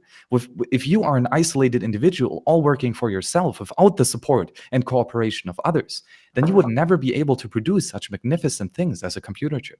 No, absolutely. I found the quote, actually. It's been so this is Marx on capitalism, free market industrial capitalism. He's been the first to show what man's activity can bring. He has accomplished wonders far surpassing the Egyptian pyramids, Roman aqueducts, and Gothic cathedrals. He's conducted expeditions that put in the shade all former exoduses of nations and crusades. So, yes, you're right, absolutely. You have this huge productive explosion where you have access to all these resources and goods and blah, blah, blah. But that doesn't detract away from the fact there's a negative feedback loop where it's going to destroy itself. That we're going to use up all those scarce resources you're talking about. We're going to screw the planet, and then we're going to end up with a very large collection of unemployed people because we've made our manufacturing sector so not being able to through robotics or AI or just reducing the division of labor, the people won't be able to. And this is why you end up with the crisis of overproduction. The people can't afford to buy the products which they're producing, and then you end up with that crisis. So you're very right. You can't, like Marx in the beginning of the Communist Manifesto, you can't argue with capitalism's ability to be productive. But I'm not so sure on whether it's like a stable system which can continue to go on forever. I know that within the Austrian school, you very much emphasize that we don't have capitalism. We have kind of like a state version of capitalism, I suppose, which the reasons we have problems in the markets, for example, it's because of the sort of state involvement and all this stuff. I assume is that what the Austrian school believes, or? Well, no, the Austrian school is just an economic thought that is based on the non-aggression principle. So we agree on the axiom of scarcity, and then the Austrian school defines very clearly that property rights, individual property rights, without the differentiation between personal and private property, just property rights in general, are the only acceptable way of allocating scarce resources. And it explores all that comes out of this fundamental axiom of scarcity. And then wait, damn it! I wanted to add some more. What was the point you had earlier? I will. This is how I feel all the time. I can never remember what I was trying to say. Yeah. Well, but then again, right, on the capital side, that, or damn it, I really lost the train of thought. But okay, maybe we can, because I think you just read a quote of Marx, right? So let me read a couple quotes from Rothbard. So this is from his kind of worms. Go on. phenomenal work, For a New Liberty, right? And he outlines exactly, like, first the libertarian creed, which is the non-aggression principle, and then in the second part, the libertarian application to current problems, right? Austrian economics is a applied science. It's not a dismal science, right? So I'll just read, like, just the first word here of every paragraph, because he describes the problems, and I think you agree with a lot of the problems that he points out here. High taxes, urban fiscal crisis, Vietnam and other foreign interventions, crime in the streets, the military-industrial complex, traffic congestion, transportation, river pollution, water shortages, air pollution, power shortages and blackouts, telephone services, postal services, television, welfare system, urban housing, union strikes and restrictions, education, inflation and stagflation, Watergate, and yeah, that was basically it. So these are all the problems that he lays out here in this book, and his proposed solution to all of these problems, which I think that you agree with all of these problems here, and you see the exact same problems, but you approach the solution to these problems in a different way than he does, because he is very, like, unbelievably consistent with the non-aggression principle, and he applies this, which, by the way, yeah, you agree to, right? You're not a statist. You do not believe in aggressive violence, and right, Rothbard is absolutely that, but he applies this non-aggression principle as a solution to all of these problems that I do believe you and both really see that these problems exist. But the solutions that Murray here proposes is very interesting, because they are all axiomatically based on the non-aggression principle. Yeah, sure. I'm not sure how many, capitalist people who are good at controlling the means of production and generating capital and being capitalists. I'm not sure how many of those are psychopaths, who are taking control, much as in, in politics and anywhere where there's power to be controlled, there's power to be grabbed. Are they the most humane people who aren't going to, Rosa Luxemburg blamed the industrial capitalism in the search for cheaper labor on the problems we have with imperialism and warmongery. And I suppose you're, well, if you think about all the conflicts which the states have had over the past 170 years in pursuit of oil, that would be on a kind of state level, I suppose, but that would be the sort of industrial complex and the companies and organizations who have control of the government and are able to lean on government to invade this area and take their oil. So I'm not sure how. Yeah, but you see, these are all against the non-aggression principles, right? Yeah, no, absolutely. But whether just having like a nice idea of humans don't act in this assholey way, whether the humans will then not act in an assholey way, I'm not sure about. No, a non-aggression principle does not mean that no one will aggress against you. It's that no one has the right to aggress against you, and that you have a right to defend yourself, right? But of course, we understand that there are assholes in this world and that they will try to steal from you. And now I also know what I wanted to say earlier again, is that I believe, and again, that is very much because I have such a stringent point of view on the non-aggression principle, that I apply it even in the case where the owner of something is destructive to his own property. So, for example, if Alice has a house, I believe that she has every right to burn it to the ground, right? And she can be destructive with her capital. But the thing is that, why is that so? Because if she does not have the right to be destructive with her house, then she does not have ultimate control over her own property. And thus, it's not her property. Thus, it's someone else's property. And that someone else, if that person is the state or the government, right, then that is a slave class. So Alice is the slave. She doesn't control her own things. But the master class, right, the bureaucrats, they have ultimate control. And if they say you are not allowed to destroy your house, then what they're actually saying is the bureaucrat is saying you're not allowed to destroy my house of the bureaucrat. And I only grant you permission to live in my house, right? So I would say that it is very logical to say that if you have private property, you are able to destroy it because it's yours. However, then again, the incentives of private property is to have it for a long time and to be careful with it and to not break stuff, right? So if you have private property, you're incentivized to take care of things and not be destructive with them. And if you are destructive, then you destroy your capital. And this means that you will be poor and that you will have eventually to sell your property and give it to someone else. And this someone else is much more incentivized to take good care of his own property then.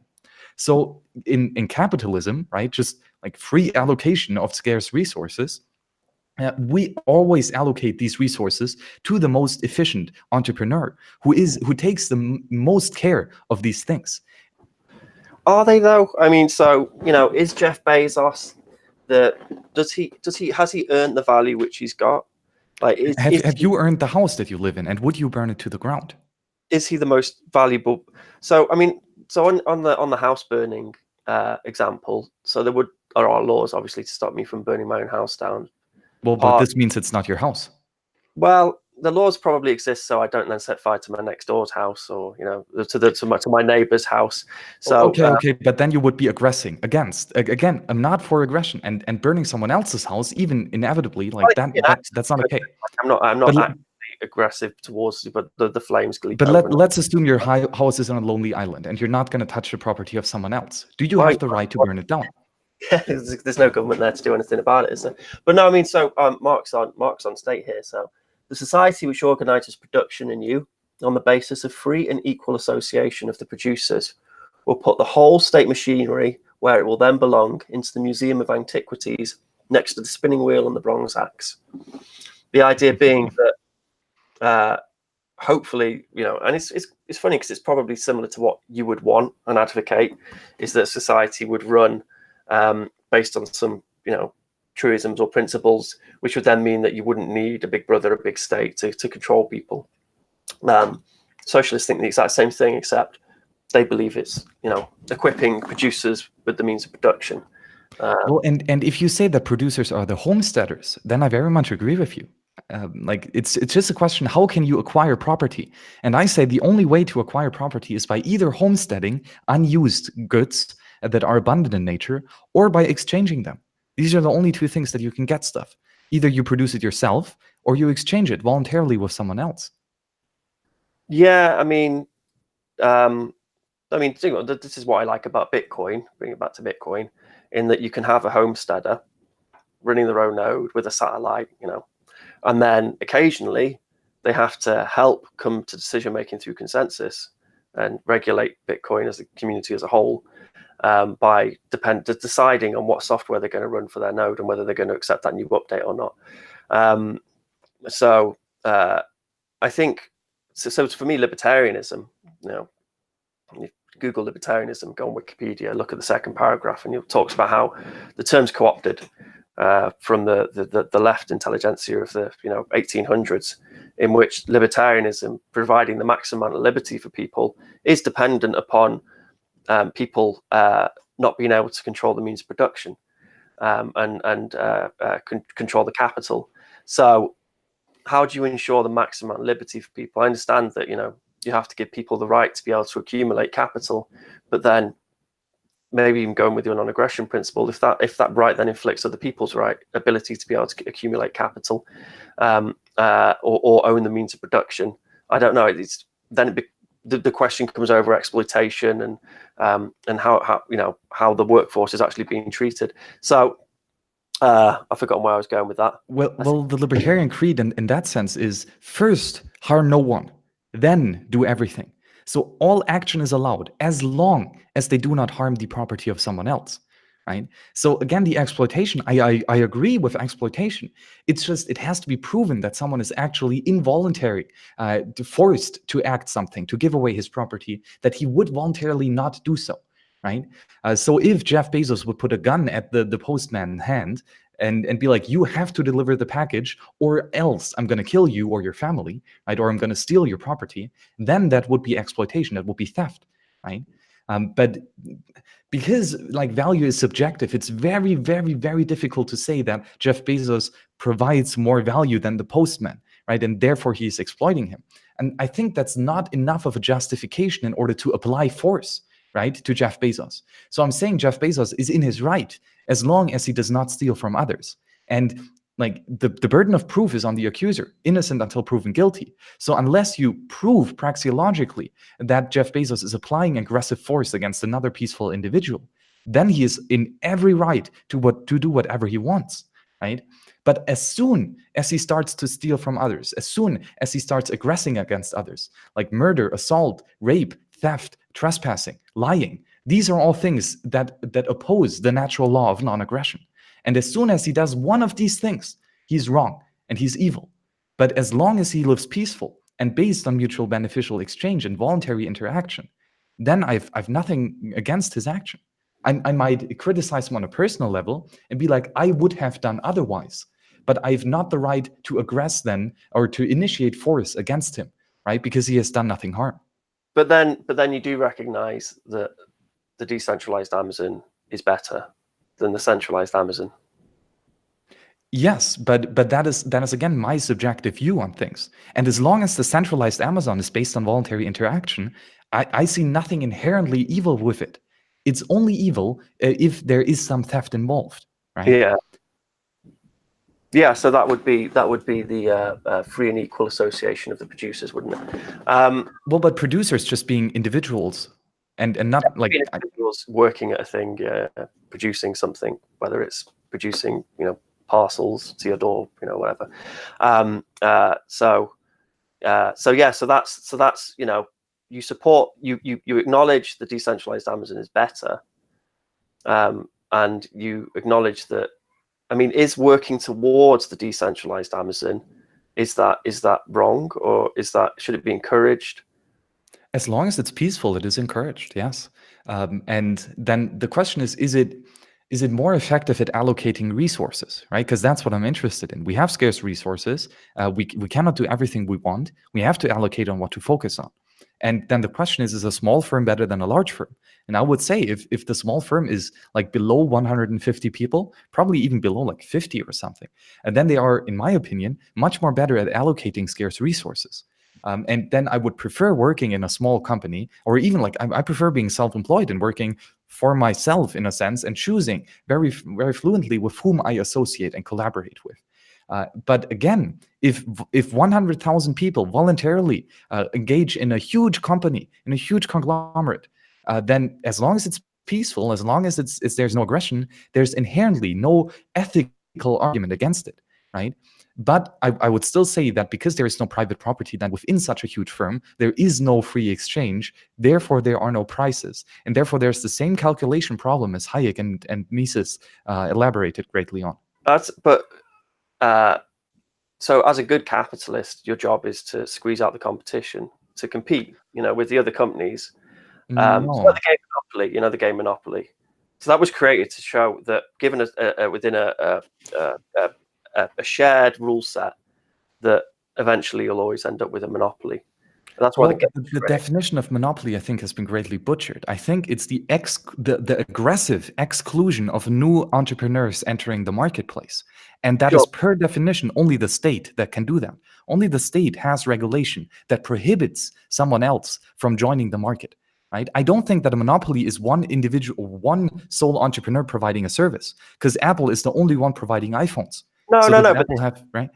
This would be one of the contradictions in that that whole system gravitates towards a monopoly by a small collection of people. That's not a monopoly. A monopoly over resources, a monopoly over the means of production, which is why you end up with these big giants like Amazon. And then I'm sure people would love to work for the small company of 100 employees where they're not like timed on every parcel they deliver to your door, but that's just not an option because you've got the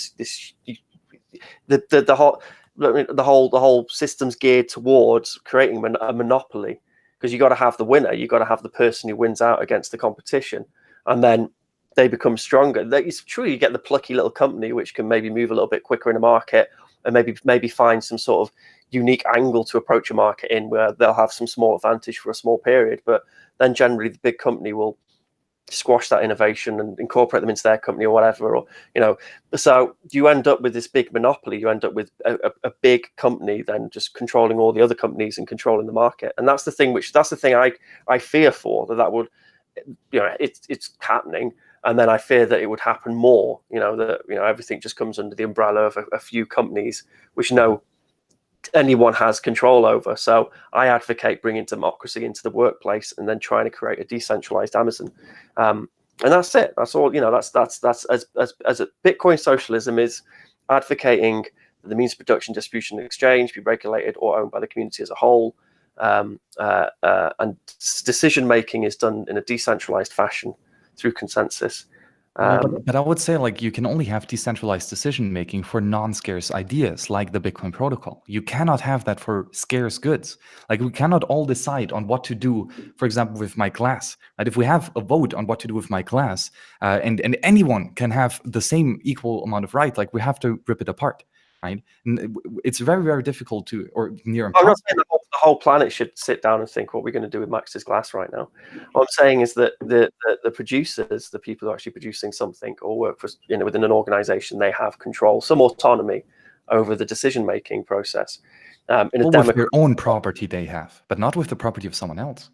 Well, no, that's why the property, the capital is owned by the community as a whole. And this, again, I'm not advocating this is done through force or it's done through any aggressive way. I'm saying in a free market scenario, if there's the possibility to have a worker co-op which outcompetes or is able to compete with a current sort of corporate structure company, then I advocate the worker co-op. I advocate decentralizing it. I just want to decentralize everything, decentralize companies, organizations, decentralize governments, decentralize villages and towns, decentralize all of it, and then arrive at try and have like a purer form of democracy where decision making is done through consensus. I would argue then it would not be democracy. Well, because with democracy, the majority can aggressively rule over the minority, right? And, with consensus, everyone agrees, right, per definition. So I would say consensus is much more desirable than democracy. Well, yeah, but I mean, you recognize. So I wanted bigger blocks, for example. I quite like the idea of just appeasing a small collection of people in Bitcoin at one point, and having slightly bigger blocks. I thought, why not try and get it in now? And then when I realized it was in fact a bad decision. And then the majority, the consensus was to not have bigger blocks. I was able to say, well, okay, fair enough. The community has decided not to have bigger blocks. And then, so you voluntarily agreed to that. And then for you, regardless what your justification was, but the fact that you're still running a Bitcoin node and not a BCH node, right? Yeah, okay, that praxeologically proves that you prefer small blocks over large blocks. Yeah. So if you have your big, decentralized Amazon, and then a few of you want to splinter off and make a more centralized Amazon where you have control over the capital, then you're free to do that. But then you have to compete with the decentralized structure, the decentralized organization. So it's voluntary association would be in that sort of scenario would be that you're taking your production, your means of production with you when you go and work for a different company, different co-op. So if you don't like the fact that the decentralized Uber has decided to, I don't know, change their Uber app to pink, then you it's freedom of association. You can just go wherever you want. You can go to a different company if you want to. But isn't that private property? Pardon? Isn't that private property? Just no, if it's yours, you can take it. Well, yeah. You own the product. You own the means of production as the producer. You own your means of production, and you receive the value for your means of production. So that's your property. Yeah. But you don't own. But so if the employee from Uber has signed a contract that he will provide his labor in exchange for, I don't know, writing, let's say for building a car, right? Let's say Uber has their own cars. I don't know. And then if he wants to do something else, can he take both his salary and the car that he has produced? So say that again. So he's produced a car. Yes. Okay. And he has been paid in exchange for his labor, right? So he's gotten 5 Bitcoins for a week of his labor, and he's produced 1 car. So like, does he own both the currency, the money that he has received in exchange, as well as the car that he has produced? Oh, I see what you're going at. Yeah, that's pretty cool. That's an interesting idea. It's the ownership over the means of production. So it's the ownership over the way in which you create that car, isn't it? Is owned by the community as a whole, rather than that car itself. I suppose if you go and work. But ownership means ultimate control, right? So can he walk out of the farm, out of the factory, and take the car and the Bitcoin with him? You own the means of production, not the thing which is produced, don't you? So if you've built the car, then you own the means of production. You receive the profit sharing of the amount of money which is going to be made when you sell the car, for example, within your co-op.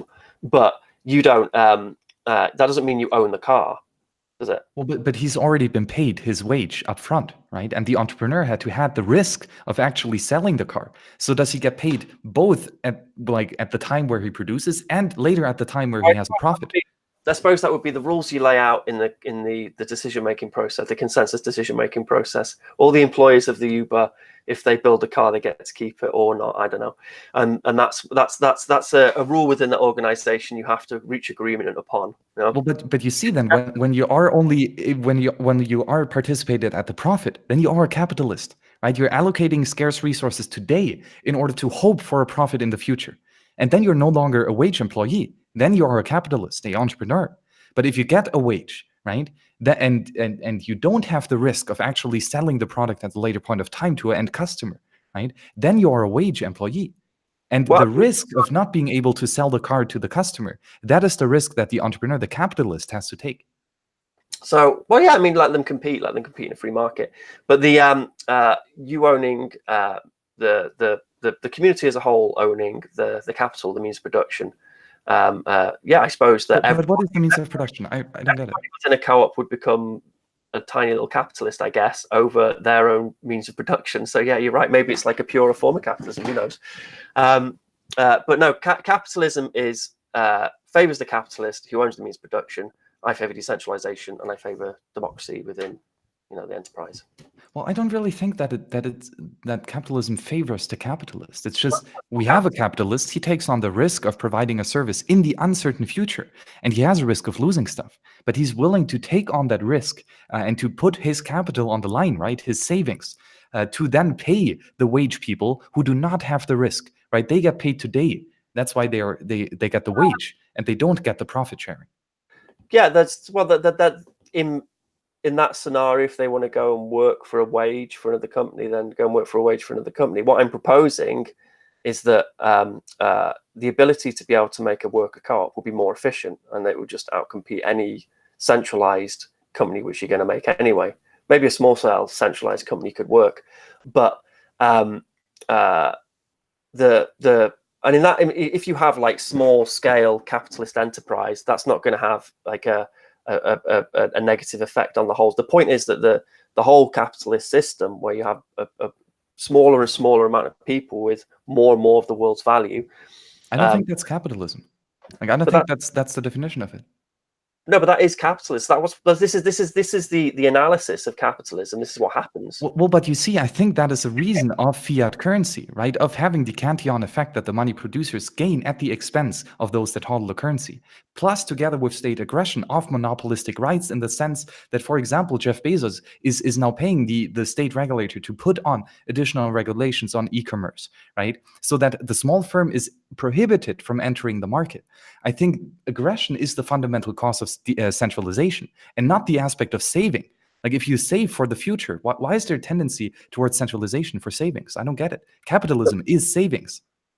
No, so savings is you saving money, is you saving that. So capital. So let's Google capital now.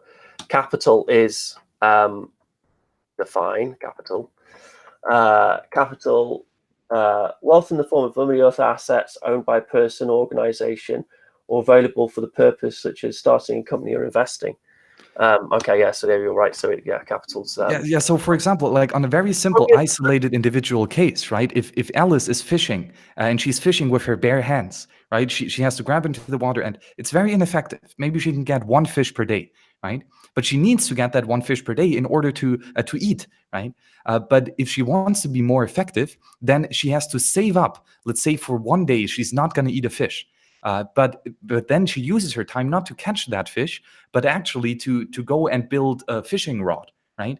And that process of postponing your gratification of desires today, right? She stops eating the fish today, but she actually produces capital in the form of the rod. And then that tool helps her to be more productive, and then to get, let's say, 5 fish per day.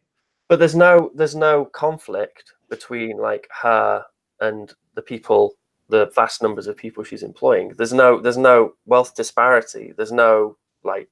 It doesn't matter. It works the exact same case for the isolated individual, the lonely island with Robinson and Crusoe, and the macroeconomy with billions of people.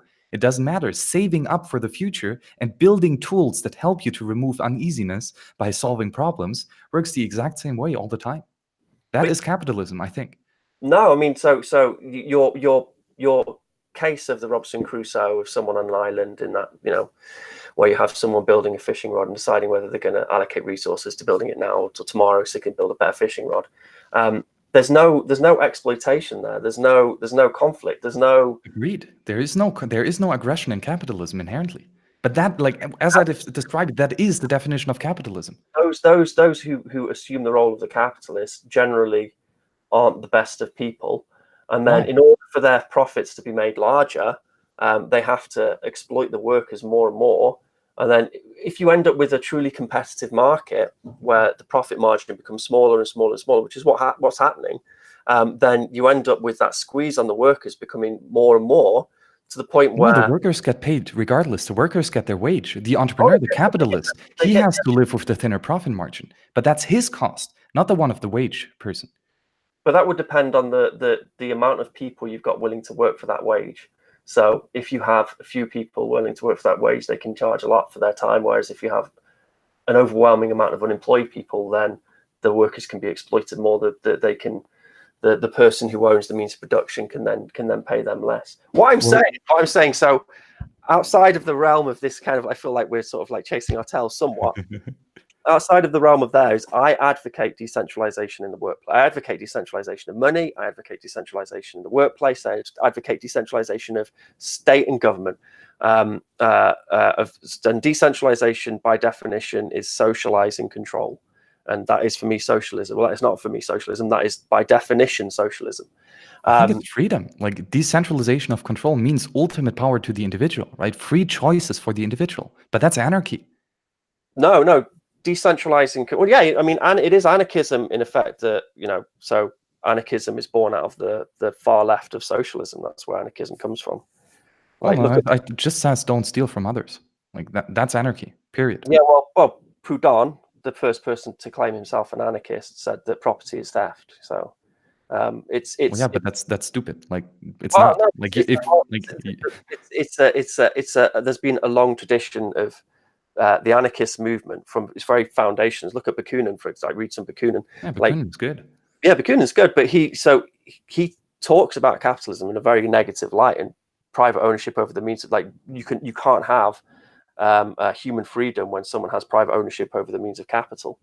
On an industrial scale. If Alice has the rod, the fishing rod, right, then that is capitalism. But it's her property, right? And she has built it herself. Small scale ingenuity. That's what I'm talking. It works the same on all scales.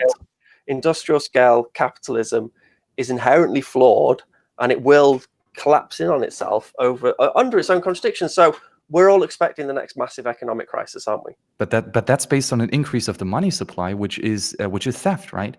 So again, that is not capitalism. That is not freedom. As soon as you initiate aggressive force against another peaceful individual, we are no longer talking about capitalism. We're no longer talking about mutual beneficial exchange and freedom and anarchy. That is statism, right? And you and both I are completely against that, right? But then, like, I see all the problems that you see with today's capitalism. But I would say the problems are not because of savings. The problems are because of aggression. What, the aggression of states forcing people to act in a certain way? But no, the capitalists who caused the last economic crisis, like, we bailed the banks out through inflation. That's not capitalism, right? Oh, well, yeah. So capitalism would be that they let the banks fail, and then the rich dudes remain rich. No, the rich dudes just lost a lot of money. That's why they failed, right? He's still They rich. were He's still, rich, they had a huge bank, then yeah, they did not solve any problems, but they misallocated resources and they cannot get it back, the right? So the capitalist, rich person just got poor, the capitalist and the who owns, money is in more productive hands now. That is capitalist who owns capitalism. the capitalist who owns the means of production of that bank is still very wealthy and rich compared to the people No, who's he's just lost everything. He's lost all the equity in that firm. his bank, but he still received all those huge big bonuses, which he's able to, invest into his own capital, right? So But he had much more capital before. Like if yes, he has a lot of wage that he got, right, for providing a active service of being an active manager. That is a wage, right? You're all for wages. But he also had the equity in that firm. And the equity is just as much, or is also capital. I mean, it's a different type of capital. Capital is not a homogeneous good, right? It's a very different for each individual case. But in this case, his equity in that firm just got to zero. So he's lost a lot of money and a lot of capital. But that is the beauty of capitalism, that if you do not allocate your resources effectively, you lose them. And they go to someone who is more resource efficient at allocating them. Well, then also the people who then have their money in that bank, they also lose all their money, don't they? And but that's because the fractional reserve and mismatch. The economic repercussions and world stability repercussions of just letting that crisis play out.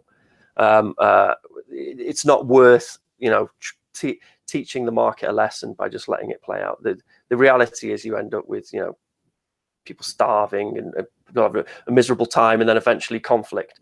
So that's why you have to kind of keep the capitalist bubble going for longer. But we're going to have more of these big crises, and they're going to get bigger and bigger and bigger. But they're not based on savings. They're based on consumption, right? That's the Keynesian model. That is not capitalism. Keynes is not a capitalist. He's in opposition to savings, right? He says we want to consume. That is not capitalism. The current monetary system is not capitalist at all. Crisis of overproduction, which brought about the Great Depression, that was pre-Keynesian economics.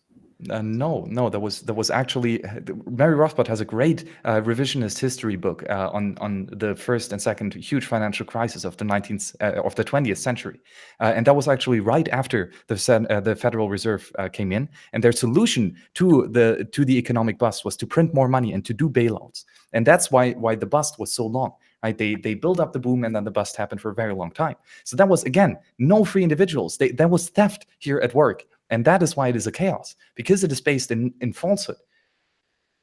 I don't know, man. I don't know. I think that, someone like Keynes, his policy was to try and prevent he saw that capitalism was inherently flawed and had But why is savings inherently flawed? I don't get it. Why do you keep on saying that? Well, because if there's a few people accumulating capital, why is it only a few people? Everyone can save and think for the future. Well, not everybody has access to those jobs, do they? Because there's fewer and fewer jobs. Because the market's becoming more and more efficient, so the jobs become smaller and smaller. That just means we move on to more difficult problems. Yeah, so you have a whole bunch of workforce who are excluded because they haven't got the educational background. Well, and if they are aggressively excluded, then that's wrong. Yeah, so they're excluded from that workforce because now you end up with a technocrat workforce, which need to have a certain cognitive level of ability, and then they also have to have some sort of education, and then some sort of support when they're growing up, and then you have a huge overwhelming force of unemployed because they just haven't got access to that education or whatever. Well, yeah, and if you're stupid and if you cannot solve problems, well, yeah, then if you don't solve problems, then you're going to be poor. But anyone can solve problems. That's the human task. But you said before that there's no there shouldn't be a value put on ideas because ideas are fruitful. So there's plenty of ideas in the world, but so now you're saying that not everybody can solve that task. So well, yeah, if I'm not smart enough to I don't know, bake a cake, right? If I do not have the skills, then why would I get paid, right? If I cannot produce something, if I cannot solve a problem, then I'm worthless, literally, right? So if you just sit on the couch and watch TV and you're not productive, yeah, you're not going to get paid. Right? But if you actually solve the problem of someone else, if you bake the cake that then someone is going to eat, that is productive. That is capitalism. So there's a vast majority of workforce who are now unable to get employment because their skills set is not, their skill level isn't high enough.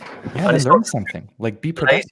And ignorance. But even if they do learn something, there's still, a vast majority. What are you going to do with this vast majority of unemployed people who can't? We have many problems to solve. Like, it's not going to be boring. We have a lot of problems to solve. You just have to do it. But if you're not willing to solve a problem, then you're not productive.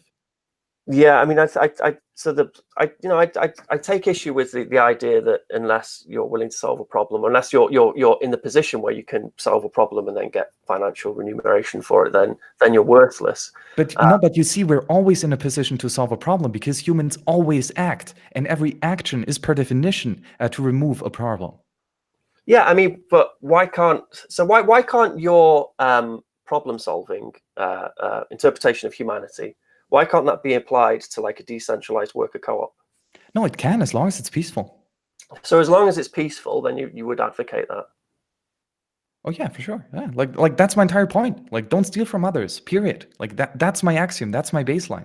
And as soon as you break that, then I'm in opposition. And as long as it's peaceful, yeah, I agree. Like, then do it.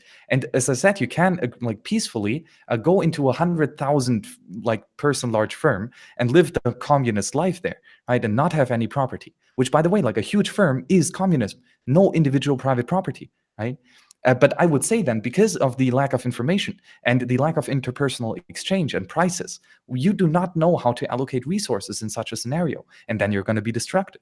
But again, that's me guessing, kind of. That's me estimating what will happen. I don't know what will happen, right? But I cannot stop you from trying, right? Because it is peaceful. Yeah, I'm not sure where we've got to. I think we may have just burnt out all roads of thought there, but there we are. Probably. That was a lot of fun. It was good.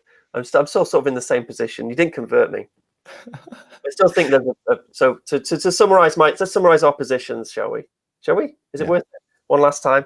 Yes. So to summarize my position, I believe that capitalism as a system is inherently flawed.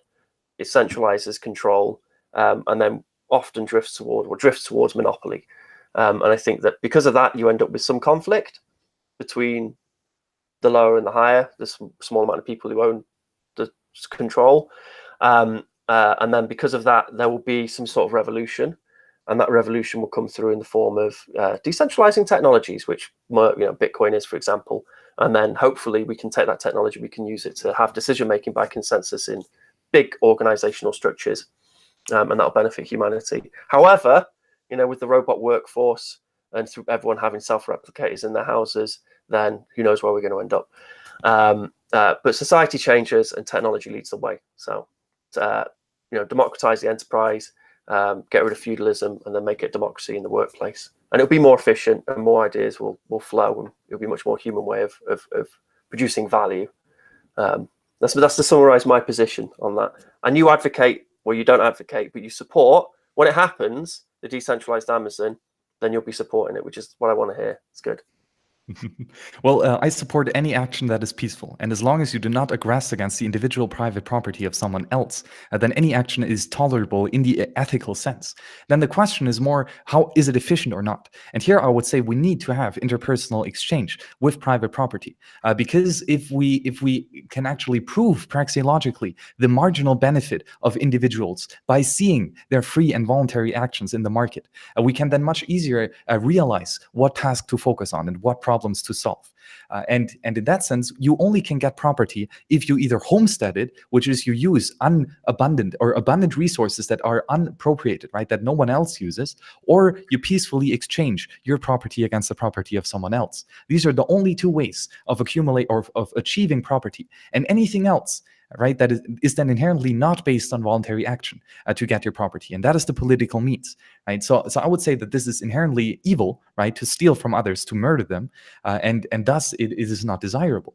But I also see the immense power of decentralization, because individual property rights is the ultimate form of decentralization. It's the ultimate power to the individual, and it cannot be more decentralized like that.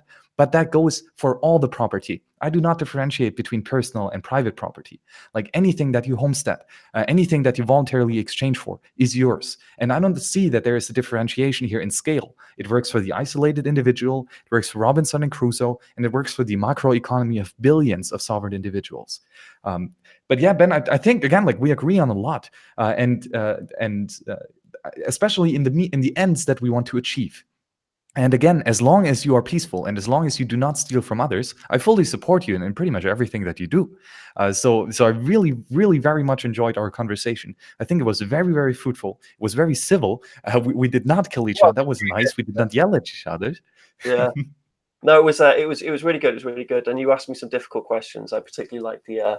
I mean, I'm not an economist. I mean,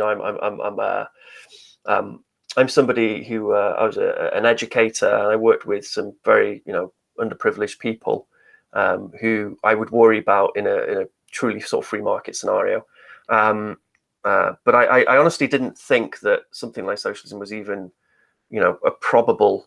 I mean, you can have you can decentralize ownership through universal healthcare, education, and that kind of works all right. And you can have governments build roads, and that kind of works okay. The data would point towards governments being okay at running hospitals and schools better than maybe doing it privately if you look at the data between countries. However, it's still buggy as hell. I worked for public sector, and it still wastes a hell of a lot of money. It's completely inefficient, and there's a lot of the private capitalist efficiency value finding, which could really go a long way in that world. So I was very much of the opinion like, yeah, capitalism kind of sucks and it just was monopoly, but what you can't in an industrial scenario, you can't have socialism. You just can't have it. And then when I found Bitcoin and I saw the user activated soft fork, and I saw the ability for truly sort of decentralized decision making, I thought, wow, okay, now this technology could change society, could change industries, could change the way organizations are structured, and that gave me hope for a kind of a more humane world where people have more autonomy in the workplace. But as I said, it's really refreshing because you're such a learned guy and you really do know your stuff when it comes to your field. It's an incredible privilege to kind of like flesh this stuff out with you and have something of a sparring partner. Because every time you have these kind of discussions, there's new ideas or there's new ideas which you need to argue against, and then you need to go away and kind of formulate your argument more, or maybe even there's ideas you agree upon and you think, well, okay, so what are the realities of capital accumulation in the form of real estate, for example, someone owning their own home, like what's the realities, how would that work, and where do you draw the line between not having private ownership over the means production and just private ownership in general. So all good stuff to think about. And it was a pleasure, man. It was cool. Yeah, agreed. It was really one delightful conversation. And again, it's important to have these conversations, right? Because the free exchange of ideas, that gives you new inputs, right? And new inputs are very important. As I open my argumentation here with the trivium, right? Accumulate knowledge, try to understand it, and then apply what you know to be truthful. And that is very powerful. And that is the way that we discover the truth and that we discover wisdom, right? So again, very great conversation. I really liked it. I think maybe that would be nice to end with a book recommendation, right? To get some additional inputs. So I already read a little bit of it and showed you a bit of it. And I don't think you've read it yet. For a New Liberty by Murray Rothbard. Did you read it? I tried it, man. Rothbard rubs me the wrong way. He's so good. I mean, he's and really try to see it that way, that he is extremely consistent in his views, and his entire baseline is the non-aggression principle out of scarcity. And if you see that as the one baseline and you agree with that, and you do because you're not a statist, right? Then I think that Murray Rothbard has a lot of value to offer to you, because he has the same goal, right? To be peaceful and to live prosperously, but he has a different way of achieving that goal. And that's why I really, really recommend that book. And by the way, we have the Bitcoin Reading Club every Saturday at 1800 UTC. So if you would like to join us, we're currently reading that book, and the conversations are as good as this conversation right here. So you're very welcome to join us there. But what would be one book that you think that I might find valuable and that explains your idea more thoroughly? Yeah, I really struggle here. But have you ever read Rudolf Rocker? No, I have not. So Rudolf Rocker, he's an anarcho-syndicalist. He wrote about the Spanish Revolution, and he gives very good arguments against socialism. Very much towards that, if whenever you try and create socialism, you'll end up with state socialism, state capitalism, and then you'll end up with he kind of predicted like the atrocities of the USSR. But Rudolf Rocker on you would really like that because it's data rich. You know, he's an anarchist. Yeah, he's a good guy. Yeah, it's a good read. I think it's got a really unpalatable name. It's like Rudolf Rocker, and it's the something of the Spanish Revolution or something or other. You should be able to find it. He's great. He's well worth the read. Okay, very awesome. I did not know of him, so that's definitely going to be on my already way too long reading list. That's kind of my like, you know, meeting you in the middle kind of. You would, I think it would, you know, you'd kind of dip your toes into some socialist thought, but in the same way, he's critical of socialism too, which is cool.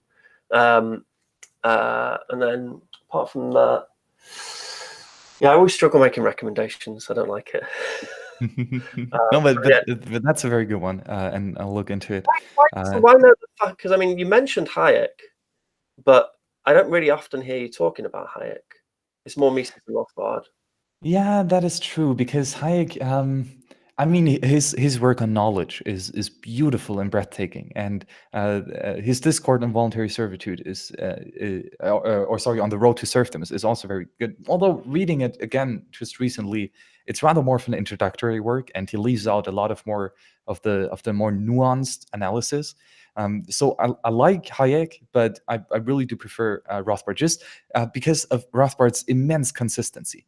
Rothbard has not once broken the non-aggression principle in his analysis, and that is very profound. To have such a consistent and coherent argumentation as he has, with the volume that he has put out. I mean, he has hundreds of books, and all of them are worth a read. So I very much recommend his writing, just because I personally believe that the non-aggression principle is the one and only rule that humans have to apply with. And if we don't do that, we're going to end up in tyranny all the time.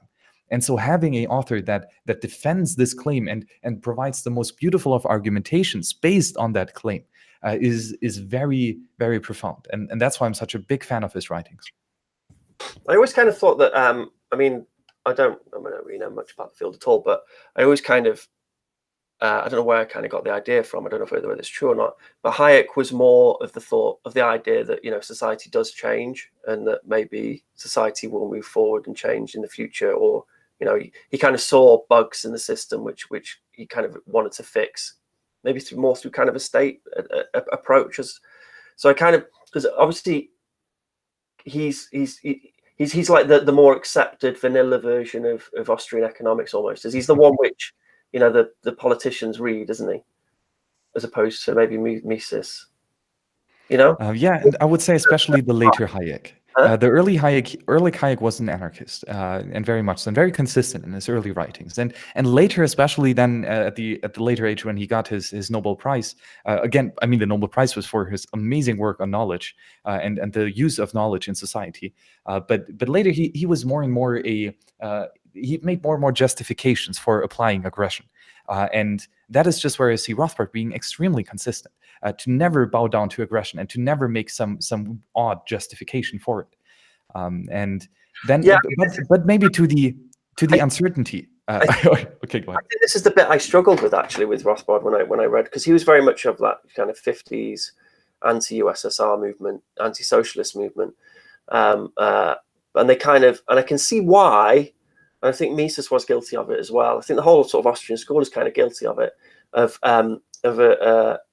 just combining sort of state socialism, state capitalism, and true socialism, and kind of smashing them all together and thinking that socialism is pro-state control, you know, whereas actually the movement itself is, you know, anti-statist. You know, was predominantly, the majority of it was anti-statist, until some people like Lenin came along and then said, well, no, we're going to try and use state to create socialism, and then it becomes this sort of state socialism, state capitalism. And then when I tried to read that Rothbard, that was the thing which it kept like sort of chipping away at me, was that kind of understanding of socialism as being a statist ideology as opposed to an anti-state ideology, which I think most people, to be honest, a lot of people struggle with understanding. So. Yeah, very good point. And again, Rothbard especially is like non-aggression principle. That his entire great like baseline. And so he's much more against statism than socialism as you describe it, or as you define it. But then I would also, especially to the term socialism, like Mises literally wrote the book on socialism, an economic and sociological analysis. Yeah, that's so in there that will assimilate state socialism, state capitalism with socialism. No, not necessarily, actually. Here, of course, he does go into statism and aggression, but he especially focuses here on the calculation problem and the fact that without private property of the means of production, right?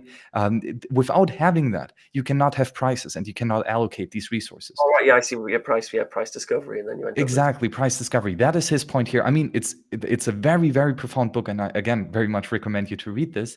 And it's not necessarily against statism. It's much more about socialism and the control or the non-property in means of production, right? So again, both like very good reads, and of course, it's always difficult to read something that. Like where you have a nagging definition of, right? For me, it's this with scarcity. I'm obsessed with scarcity because I think it's the fundamental axiom of the universe, and that the entire divide of good and bad can be started from this point of your argumentation. But so that when people say that scarcity is about abundance and the quantity of goods, that drives me crazy, right? And I cannot finish reading that sentence because it bugs me so much. And I think it's the same case with you, right? When people confuse socialism and statism, right? That it bugs you so much because you have a much more in-depth understanding of the subject, right? And a different definition. And thus, like, again, it's the label thing, right? If we have labels and put that on things and we don't agree on the same label, it's going to make the argument fall apart. Oh yeah, no, it's impossible. It's impossible sometimes to, I find myself like arguing on Twitter or whatever, and then the people who I'm arguing against will think that I'm arguing for like Stalin, and it's just completely wrong by definition. But no, I mean maybe I don't know. I don't think I could handle that Mises, that book on socialism by Mises. But I'll thumb through and see if I can find anything maybe which I could read. But yeah, I think it's good. It's productive talk. Yeah, very much agreed. Okay, Ben, that was really a pleasant conversation, and I hope we can continue this in the future. And again, very welcome to join us at the Bitcoin Reading Group. So yeah, maybe just sharing your Twitter one more time at the BTCSocialist, right? Replace the state with Bitcoin. So that's I very much agree with you here. Well, I just think so. I think a lot, decision making through consensus, like, you can. It's the art of administering things, isn't it? It's that Saint-Simon quote. The time will come when the art of governing men will disappear. A new art will take its place, the art of administering things. I don't think we need state. We can replace state with consensus through decision making through Bitcoin side chains and the like. So yeah, so it's not just yeah.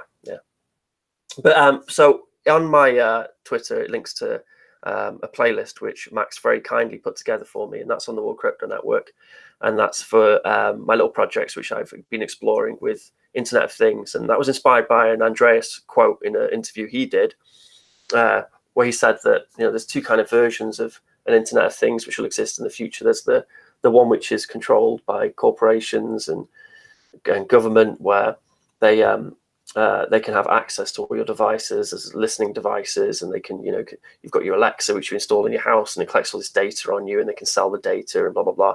And then you've got the other version of Internet of Things where it's people led, and we own and we control the devices. So what I've been exploring in those tutorials is just how it's not hard to develop on some of these platforms now. So for example, like, the sweep machine, the Bitcoin sweep machine thing, it's not hard to retrofit an electronic device to accept Bitcoin. It's cheap as well. It doesn't cost much. I'm not a programmer, I'm not a developer. I used to be a teacher. So yeah, it's something which normal people are capable of learning and taking control over. And then I think like the IoT revolution could then be, a good revolution as opposed to a revolution to control people. So go check those out. I try and use the same devices on all the videos, so it means that people don't have to keep buying new stuff.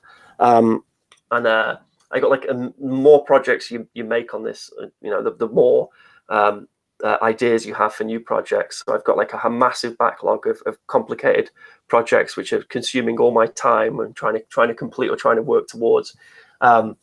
So hopefully I'll be bringing out some new tutorials soon. But like, as with all hacking and building stuff, there's so much learning involved in it that it kind of takes a long time. But yeah, hopefully I'll produce some more stuff soon. And it's a good way of learning programming as well. It's very rewarding. So buy the little devices and then build some of those projects. And at some point as well, I want to like put my money where my mouth is, and I'm sort of strutting around saying, "Oh yeah, Bitcoin socialist, blah blah blah." I want the means of production to be into the hands of the producers. And I can see the value in Bitcoin and consensus. I kind of feel like I need to, at some point, actually develop a project which does actively explore that technology and whether, we experimented with it with the DAO on Ethereum, and that was just a horrendous mess and it was horrible. But I think everyone kind of assumed that, that was a complete disaster. That there will be more attempts at trying to make, have decision making in a decentralized organization or structure, and I think I'd like to try and explore that some more as well. So I want to do a side project doing that. But if anyone wants to get involved in that, please hit me up on Twitter. Max, I know your PhD thesis is on multi-sig wallets in Lightning. Is that right? Well, not the PhD thesis, but the Bachelor thesis. But yes, non-simulated scarce ownership of Bitcoin in the Lightning Network with multi-sig. And again, here, that is, I really explore not just the technical side to it, but especially the praxeological side, right? So I really go into the depths here of what scarcity is and how it emerges property rights, and then how like the unspeakable beauty of having multi-signatures that in a non-simulated way share the property rights with several individuals. And that it's unbelievably powerful, especially, as I said now several times, that scarcity is my one single axiom, right? And that's everything that like the only thing that I assume in my entire belief system, and everything else is based on top of that. And writing that thesis really has challenged my views a lot, and it has strengthened them, and I found new ways of explaining what exactly I mean with scarcity, and it's been a lot of fun writing it so far. Not just because it's a economical subject, but it's also the technical side of Bitcoin, right? And also the entrepreneurial side by having by showing use cases on how we can use multi-signature. So it kind of combines all the nice things I like: economics, the technicals, and the entrepreneurial side. So that's why it's been pretty damn rewarding. But yeah, Piers, we both are contributors to the World Crypto Network. Of course, Ben with his great playlist here, and I with my stuff here that you can find on towardsliberty.com/videos. A couple of playlists already. It's getting more and more and more. Oh yeah, ColdCard Wallet. Those are currently the videos that I'm producing right now. It's awesome, the ColdCard Wallet. And yeah, we got a bunch of cool stuff here to still elaborate. And of course, Anarchy and Money here. Also my nice little subject. And here, non-simulated shared ownership of Bitcoin in the Lightning Network. So yeah, a bunch of stuff to talk about. And Piers, of course, thank you very much here for joining us on the World Crypto Network. It's been, as always, a pleasure. And Piers, see you on the next show. Bye-bye. Bye.